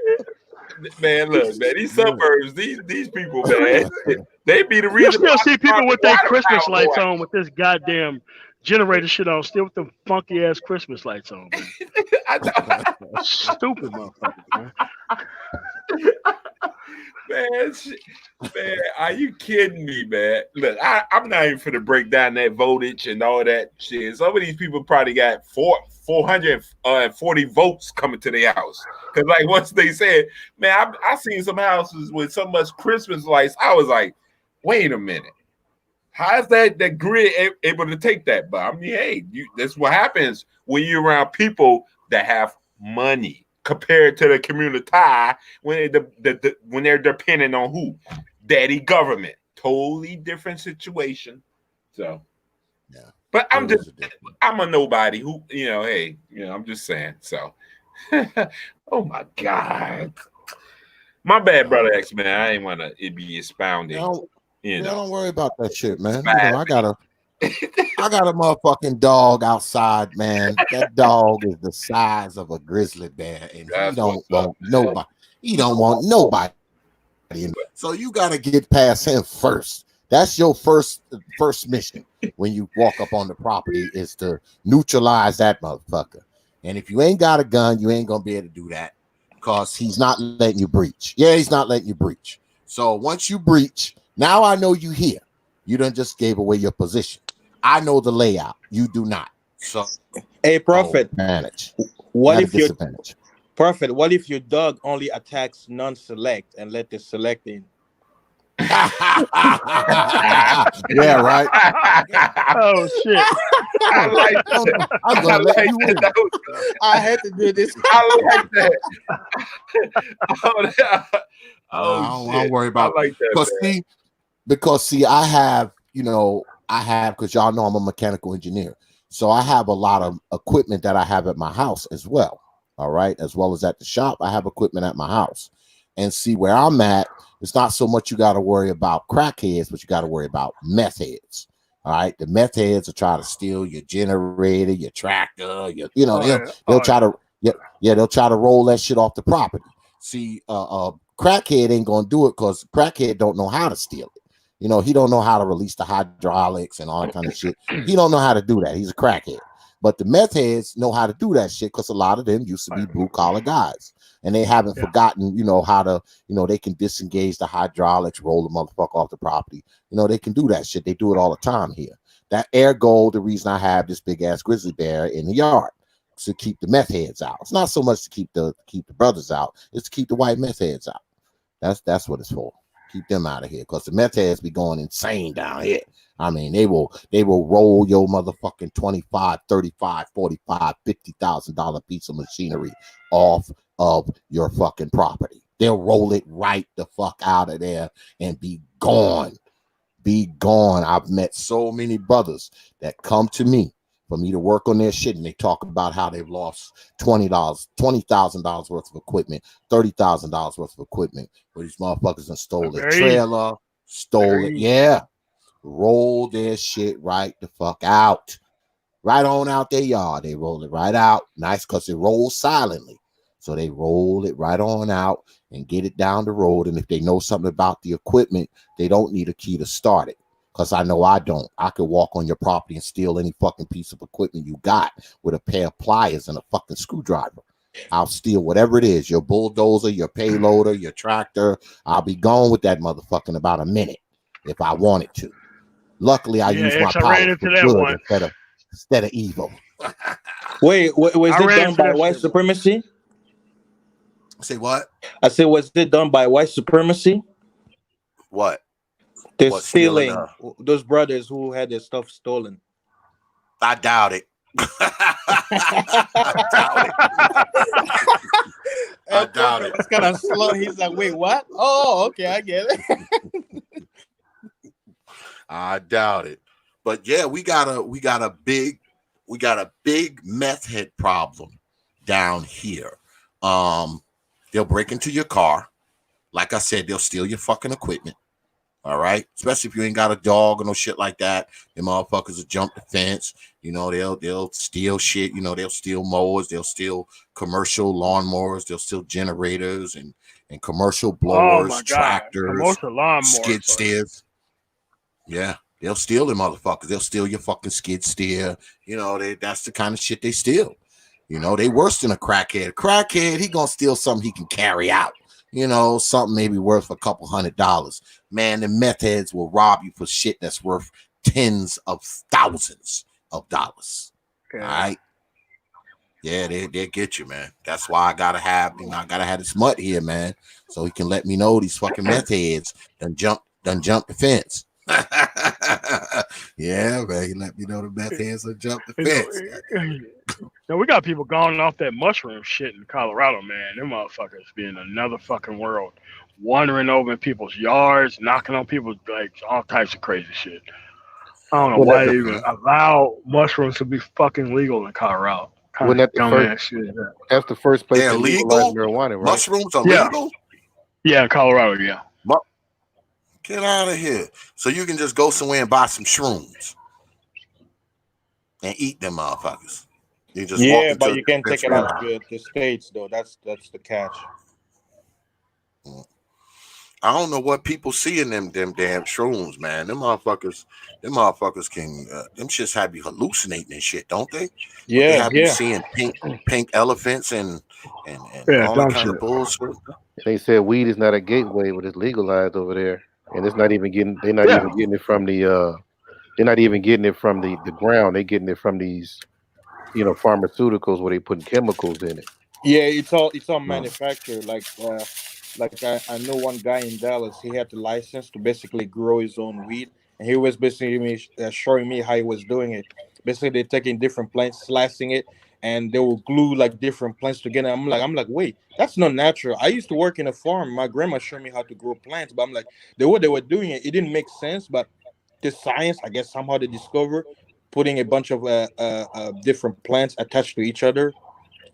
Attached to the root or something, and it grows. A few days after, it becomes a new plant. I'm like, how is that even possible? He basically told me, he's like, yeah, this is what we have to do, So that's why I tell people, I'm like, no weed you're buying, quote unquote, or marijuana is natural. All of it it's all fake. It's all manufactured. Oh yeah, sure. No, that shit's natural here in Colorado. I mean, maybe the shit people grow in their yards, but these fucking chemists out here, them smart motherfuckers up in like Aspen and shit, growing that shit out there and bringing it back down to the, Denver metro area, man. Them motherfuckers doing all kinds of shit. I ain't fucking with none of it. Nope. You can make whatever the fuck you want to illegal. I ain't touching not a damn bit of it. No, sir. Yeah. One reason why I didn't even want to play with the whole plants, because I went through college and high school and everybody around me was smoking that thing. I saw how they were reacting when they were under that thing. I willfully decided, like, I will never put that thing into my body, never, and I never did. I mean, man, I got CDO on the fucking clearance. What the fuck I look like eating this CBD shit? I don't want to take and all of a sudden I come up hot. Hell no! Like, Yeah. Fucking way. You gotta be mature to mess with that stuff. You can't, a lot of people that have this childish mindset think they can just do whatever they want with that stuff. They wind up getting caught up. Yeah, think about it. It makes you lazy. You gotta have a certain degree of mental faculty to be fucking getting high and shit anyway. Certain motherfuckers don't need to be getting high. Because guess what? No. Every time you get high, it kills brain cells. So a lot of motherfuckers don't have the brain cells to spare. So they don't need to be those 1,000 brain cells. Yeah, those 100 brain cells they have, they don't need all them motherfuckers dead. They only got 150 up there in the first place. You got to have something to spare. What got me wondering, though, if CBD will have an effect on the coronavirus. They got different strands of it now. Like I seen some in Colorado to where they got like the immunity boost CBD shit. Now it came out like 6 months ago. It's like somehow they, like I said, man, dude, these chemists out here doing some crazy ass shit with this fucking weed, man. Yeah, I won't even but you know they got like some. Yeah, but it's like I said, I'm not touching this shit because I got CDL on the fucking clearance, and the last thing I need to do is to be explaining to the government why the fuck I'm losing this all this fucking government contract money because I wanted to eat some CBD gummies and some motherfucker who I can't even hold responsible for this shit. And it's funny. What is this DMT shit Omega Dreads is talking about? Y'all ever heard of that? I never heard of that. You know, I'm old, so I never heard of this DMT shit. What is that Omega Dreads? DMT, it's like one of those ecstasy drugs, like where you see stuff like it bends reality. That's what he's talking about. No! He said it bends reality. Yeah. Hey, what? Check this out. My friend was on it. He told me when he was on it, he sat there on the living room on the sofa, and he said he was looking up his ceiling. And the ceiling opened up, and he saw the clouds, and it opened up, and he saw a monster, like a green monster, looking at him. And he pulls his friend. He said, "Come look at this guy," and they're pointing at him. And he's like, "Man, I was tripping, man. I was like, dude, you don't have no idea what you saw, man. This is how crazy that drug does you, man. And people still want to smoke it. I mean, for it to be legalized, we're always getting penalized, even if it's legalized. There's always something, you know. Like I remember when they was doing that shit in Aurora for a while. Like even though it was fucking legal, you had cops still stopping motherfuckers for like an entire fucking year. They had to pass an ordinance to be like, you can't stop black people because they're black and they're smoking fucking weed. Yeah. Even though this shit was 100% legal, you know what I'm saying? It's crazy shit. Yeah. Omega Dress says when you take that DMT, you get to see the gods. Gods of what? Gods are demons. Hell no. Here's your community, huh? It's like my grandpa used to say. He said there are some things the human eyes are not meant to see, and he's seen crazy stuff. And shit like that sounds like right up the alley. Period. Nah, because you never come back from it. That's the truth. I mean, you can never come back from it. Like, no, man, I'm good. I mean, you know, just tell me in fucking HD. You know what I'm saying? It's kind of like going to zoos and shit, man. I don't do that shit. Like, nah, man. I will watch that shit on TV though. Yeah, for real. Yeah, I know people that when we were younger, you know, we were like in our 20s, and you know, they were fucking with that dust. You know, they were like putting dust in weed and all that kind of shit. And a lot of those dudes, man, they are fucked up to this day. And I'm telling you, man, like most of those dudes who are dipping that fucking weed and like embalming fluid and all that shit, man, like a lot of the motherfuckers didn't come back from that shit either in the fucking 90s. Yep. Them dudes were still fucked up over that shit. Yeah. Motherfuckers been high for 25 years and shit. I'm telling you, man, you know, that one blunt. Still looking gloomy eyed and shit like they half fucking dead. I'm like, God damn. And shaking. They can't form a complete sentence. Like they can't reason logically. Yeah, man. Oh man. I was never interested in that type shit, man. You know, I smoked weed and drank beer and liquor and shit like that, but I was never really interested in, you know, the fucking dust and all that bullshit and the shrooms. I mean, I was never interested in that shit. Even as a young guy, I was never interested in it, man. Never interested in that shit. I know I'm crazy, so if I were to do drugs, they have to put me in a room because my mind is already crazy. So I don't need the help of some weird dreams in the lab to basically enhance my imagination. I'm already imaginary enough and crazy. They talk about the homies on the street being high and all that. But if you want to see some real weed action, you need to go to college. They Yeah, all high. everybody in yeah. college Man. smokes, bro. Oh, I'm telling man. you, I knew dealers. Everybody smokes, and guess who get to Man, That's sell when I their? smoked my most weed. Yeah, When I was in school, when I was in college. guess Shit, smoking every fucking day. guess what demographic of students who sell those weeds? Can you guess? Oh, all white. Yeah. cool. Exactly. All white. There you All go. white. There All you white. go. I mean, you keep Like, passing it dude, like, normal. weed. Oh, okay, check this out, right? Weed wasn't even legal. I'm part of law enforcement. I'm like, I'm going over here. I see everybody lighting up. I'm like, what the fuck is this? We're locking people up on the other fucking side of town. Like, no, it's cool. I'm like, is it? Fuck. It's Look at these cool. motherfuckers. And them the main ones That's that cool. sit at home. They ain't trying to get no power, ain't trying to get no empire or anything. They just want to kick it and stay at home with mama. You know, with the Hey, money. and those dealers, guess what you see with them? Nice, pretty ladies, and you already know why they're there. Oh, I don't care about that. No, they got about 10 more years until they figure out the real life and not worry It'll be about too late. Yeah, you'll be it. too late then. Yeah. That's Way the too late. catnip. The ghetto catnip. Yeah. Yeah, me, I always Ghetto thought that it was catnip. a rite. I thought it was a rite of passage to be a pothead in college. I thought that's what you're supposed to do. Hey, prophet. I was surprised certain students, who were doing drugs, they actually were very smart. I was like, how in the hell did you pass classes? But then again, I've come to realize, hey, you don't know what you don't know what goes behind closed doors because a lot of things in college happens. Some people have no ideas. And that's why Yeah, a lot of people join No. fraternities because what happens is certain like if you're part of some cliques, you're gonna get favors, climbing up. It's all about network. I just Yeah. remember Yeah, it going is. down the dorms and you can see that smoke going under the door, and you like, damn, this the only motherfucker that got pencils. Like, I gotta go. I gotta knock True, on that true. door. Come on in. Like shit. I just want some pencils, man. Come on, just I've come seen on, hang guys, out. all they did was just smash, man. That's all they did. They didn't care about school. They were just smashing. Girls coming in and out in their dorms. It's like you see everything, man. That's what I tell people. I'm like, man, college is a big scam. Like, it's not even worth it. Just go to a freaking community college, going there every day and going back home and have a job, man. Like, college is it's just another escape. That's all it is. What I It's not what I worthless Here's what I anymore. another thing about this virus. Like, here's another thing about this virus.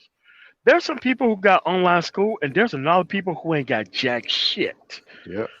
What the Yeah. fuck are they gonna do with those people? Like, goddamn, do they have to spend like the rest of the summer at school?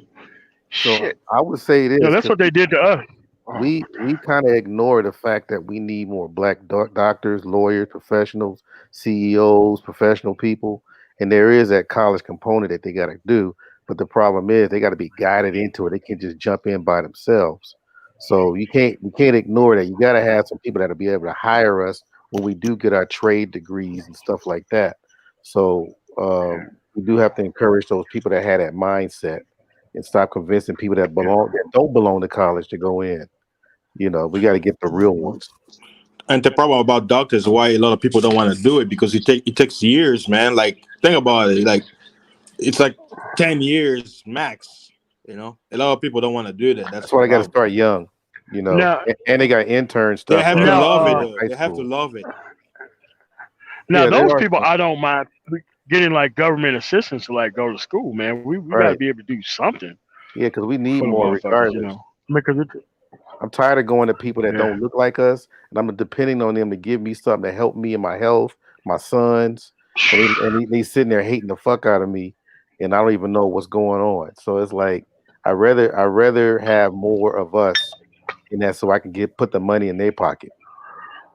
I'd rather I'd have that. rather go the Arabs, Indian, or white women if they're younger. Other than that, nah, dude, nah, I can't even fuck with Hey, it. good 'Cause I for got me. me a Me, black I doctor. hate going to the doctor, so I stick traditional. The He only said time I'm going to Arabs. I see a just thought doctor is about if that. I lose a leg or something. I do have another. I do have an Arab chick too. My holistic health Hmm. doctor. But yeah, I prefer that, man. Yep, Arab women, Arab women. Yep. Because we got black men issues that's just us niggas just don't Allah, understand.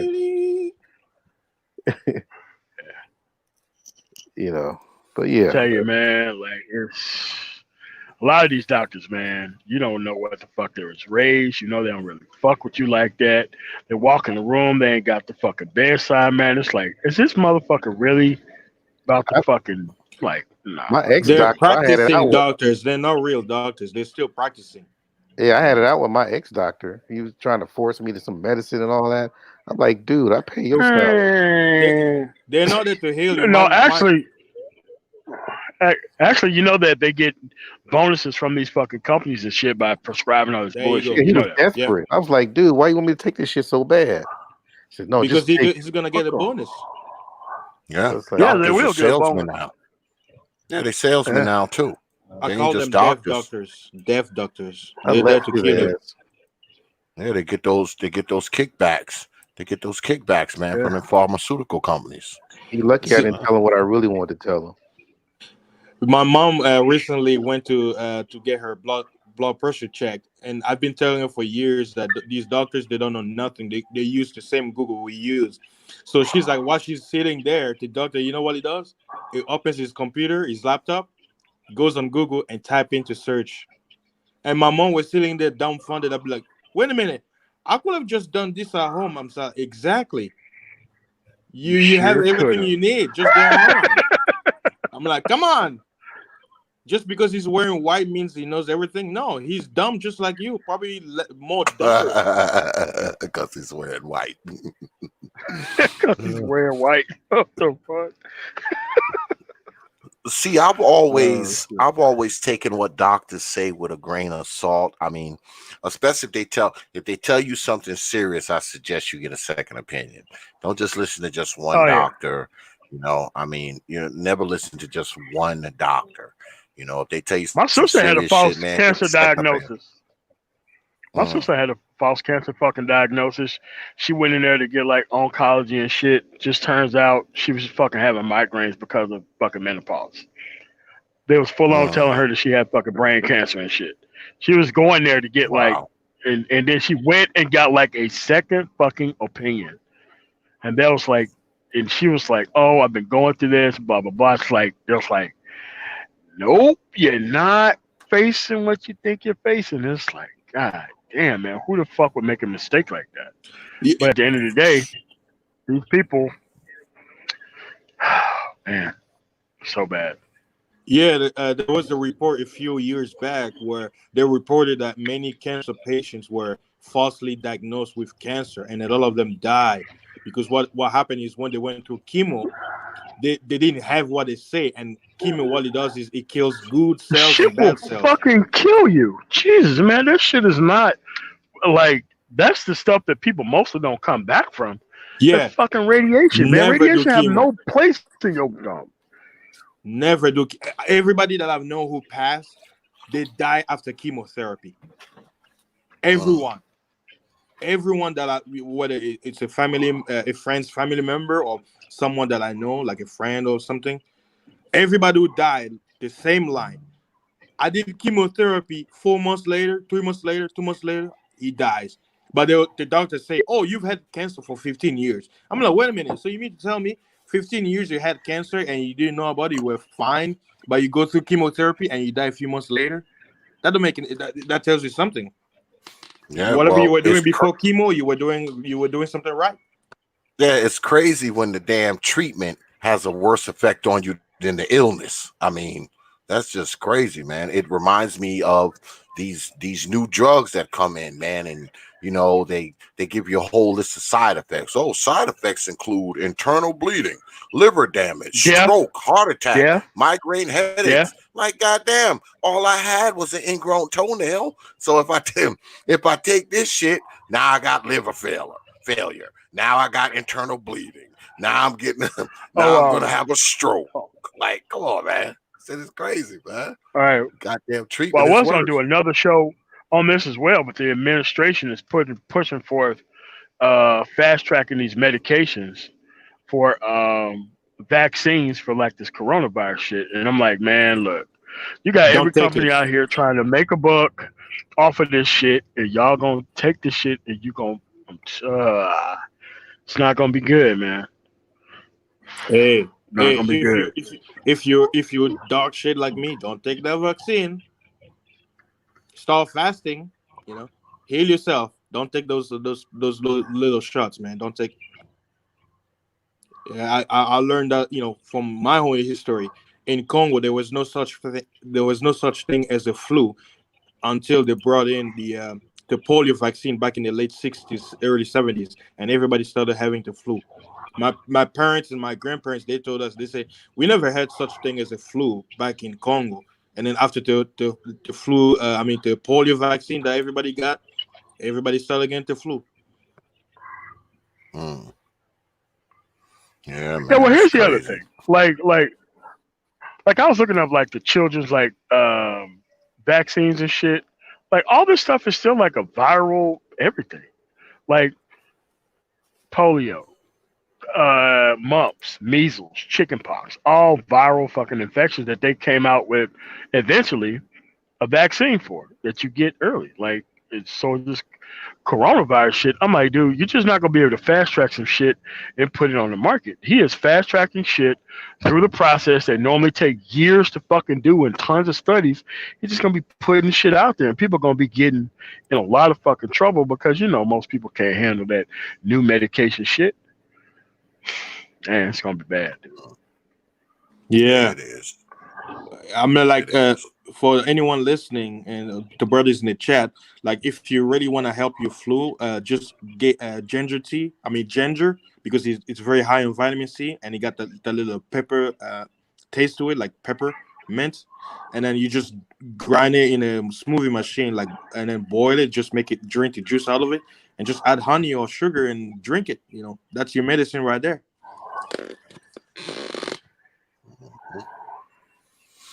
Yeah, I think I'm gonna go ahead, man, and shut this down, man. This was the quickest damn debate I've ever had. I mean, but it was by choice. It was by choice, though. That was the quickest debate it was by choice.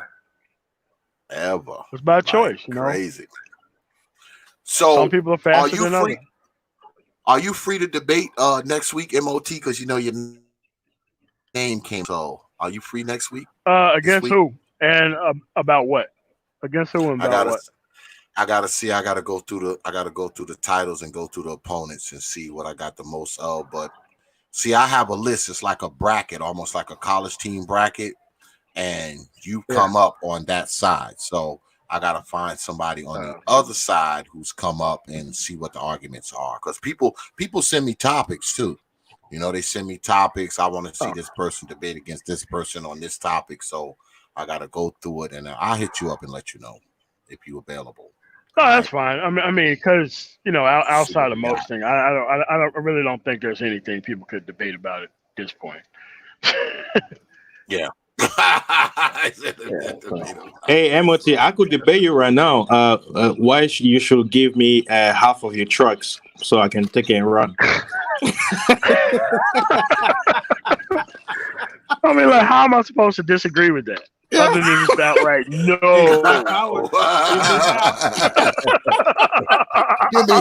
Give me half of your shit. So I can rock. Everybody is looking for these. Everybody's looking for these 12.7 60 series Detroits, man. I'm not getting rid of them, man. Not getting rid of them for nothing. Only thing I'll trade it for is a N14 red top, or no, that's about it. I don't want to mess with anything else. Nah, man. You got stuff. My business is different than like large corporations. My business is priced to run.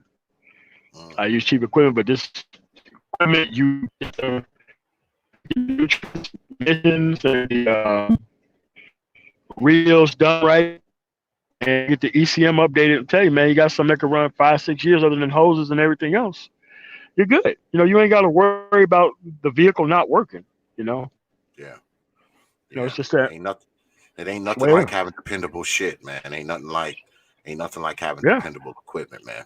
That's the lifeblood. Every time, man, I get like 20 emails a week about people who are marking down trucks and all this shit. I'm like, man, look, Ain't nobody about to buy some 2016, 2017, 18 for 35,000. I'm like, dude, that shit was $150,000 when it came out 3 years ago. There's a reason why it's $35,000 right now Yeah, because it costs yeah, yeah. a gang of money to fucking operate, and it's like it's the way it is, man. And people want to act like this shit ain't. I'm telling you, once you have something that works for you, you don't fucking change it ever. Under no circumstance do you change it. Yeah. Nope. Why repair something that's not broken? It doesn't make any sense. You're Goddamn gonna right. destroy even more. No. That's the old Yeah. adage, man. Especially if they're Don't putting. fix what ain't broke. Yeah, and especially if you had these gladiators coming out. I'm not sure what happened to them because I don't see new ones. But if they're still putting 60 series Detroits in those, like, come on, man. I think I'm doing the right thing. Think I'm doing the right damn thing. Really have no problems outside like belts and hoses. I don't think anybody can just say that. A couple of them had to replace like water pumps and shit, but nothing major, nothing engine related. Yeah, so Hey, MOT, what it is, man. do you think whenever the DOT always bringing like new regulation, like how because of California they had to add DEF on all brand new trucks? Like, Yeah, well, I don't go to Cali yeah, unless I use a truck that I rent. I mean, I have like 3 rental trucks, and they go to Cali because I do like pharmaceutical shit in the Cali, like a dedicated account. But other than that, nah, man, I don't fuck. yeah, I hated California, man. Stupid speed limit. I don't know. I'm like, why force every other trucking company to get DEF just because of freaking California? It's only one state. Like, why? Like, it never made sense to me. Yeah, man. I appreciate y'all brothers, man, coming through, man. I'm about to shut this down. Probably hop over and see what O'Shea got going on now. Thanks, Prophet. All right, cool. Oh, absolutely, All right, man. cool. I appreciate y'all coming through, man. I do. All right, thanks. All right, you have a nice one now. Peace. Peace. All right. Yeah, folks, we're going to go ahead and terminate the stream because, the debate ended really, really early, man. Like, it should just end it. And y'all know that ain't how we do it. It's not how we do it. We usually let it go, 2-3 rounds and all that kind of stuff. But, it ended earlier than it was supposed to. And it is what it is. I guess I'll be seeing y'all this week, Wednesday night. I think we're going to have MOT up because his name's been coming up a lot in the pool. I'm going to see if I can get someone to go against him on Wednesday night. If not MOT, y'all know we're going to have somebody this Wednesday throwing down. We might have a special show on Thursday. I'm working on a really, really good guest for y'all on Thursday. So we're going to see how it goes down on Thursday. But y'all know right here on the T.P.O.T. YouTube page, we will be doing something because I know y'all all home because y'all scared to go out. Y'all scared to go out in the coronavirus infected society. So I know y'all home and y'all sitting back and y'all watching these YouTubes. But once again, I want to thank all of y'all for showing out tonight, man, and showing up tonight, man. I appreciate it. I appreciate all these good people right here in the chat room. My moderators always doing what they got to do. But most importantly, man, I want to thank you for showing up tonight, watching us, spending some time with us. It's always appreciated when the folks come through. But now, what I want you to do is get your black behinds down to Facebook. The Facebook page is Proper Thought Series on Facebook. That's Proper Thought, one word, series, the next word. That's our community page. It's not a personal page. Go ahead, like the page, share the page, follow the page. You can also catch up with old X there from time to time. All you got to do is drop me a line, and I'm guaranteed to get back to you within 24 and 160. Also catch up with what's going on the T.P.O.T. YouTube page there as well. And while you're there, get your black behinds down to the Proper Thought Series fan group page. That's the Proper Thought Series fan group page on Facebook. Go ahead, request to be a member. You're guaranteed to get in there quick. If you have any problems, just drop me a line. I'll make sure you get in there. It's a fan group page, so there's a bunch of people down there, posting, talking. So you ain't always got to listen to old X run his mouth. There's other folks down there running their old mouths too. Also, check us out on WhatsApp and Instagram. That's the Prophet of Thought on Instagram. Prophet of Thought. Leave out the series on Instagram. Go ahead, follow us on Instagram. You're guaranteed to get a follow back. And y'all know we always end the night like this. Get your black behinds down to Twitter. The Twitter handle is at T.P.O.T Media on Twitter. That's at T.P.O.T Media on Twitter. Go ahead, follow us on Twitter. Because if you don't, I will haunt your old black ass mama in her dreams for the next 5 years. She will never get any respite from me. But once again, I want to thank all of y'all for coming out, man. I want to thank my debaters, Brother Fantastic and Brother Action Potential, for coming through tonight. I also want to thank my timekeeper, my man, Brother Art Nostyle, for keeping the time clock.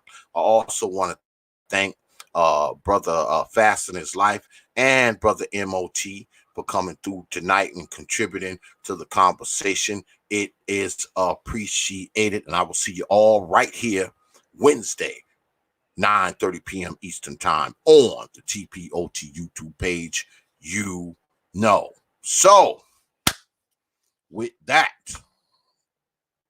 I will leave you with 3 words. Like I always do. Open your mind, your mind, your mind, your mind.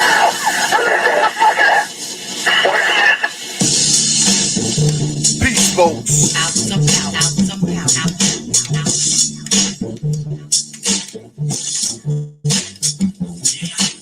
So, community is where you control your beliefs, control your commerce, you control your education, you control your house. We don't control none of that.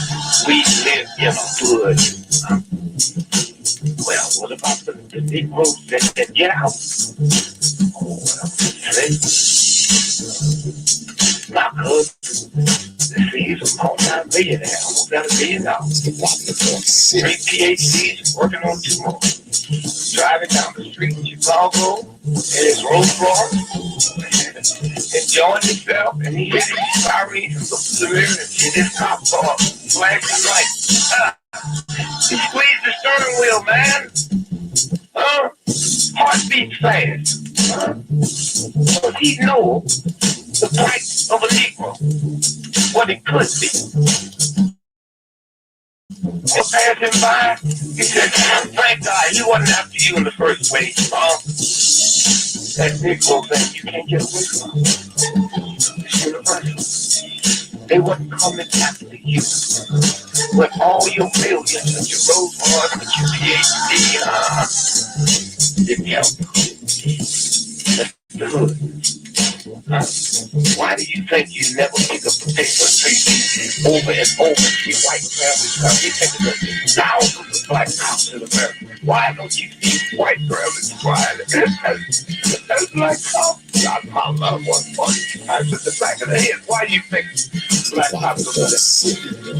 Think they're more spiritual? Think they're good? No.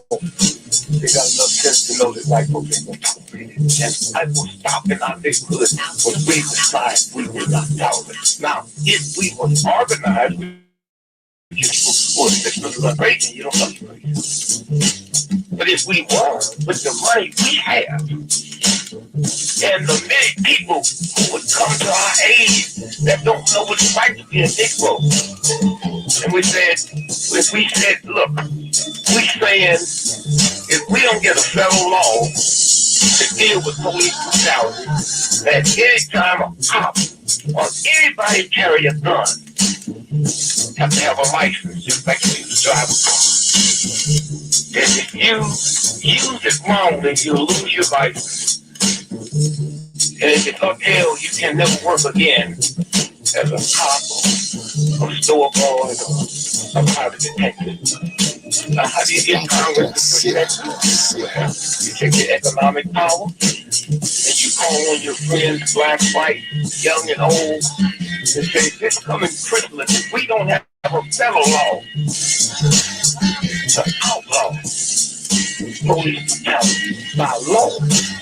We call it for a nationwide boycott of Christmas, and it started on Thanksgiving. 79% of all retail in America happens between Thanksgiving and Christmas. People stay in business all year, lose money just for Christmas, huh? Well, what happens now? Huh? Flagstaff Avenue, Georgia, Sears over, Western, they will get the deal, and all they got to do is make one phone call and say, Harry, Senator, I want that bill pushed through in 3 days. Okay, it's an economic thing. It's that simple. But we have the power, but the system has wiped us out so bad.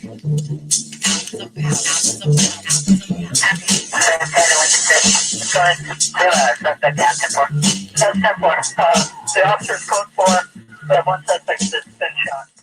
Open your mind, your mind, your mind.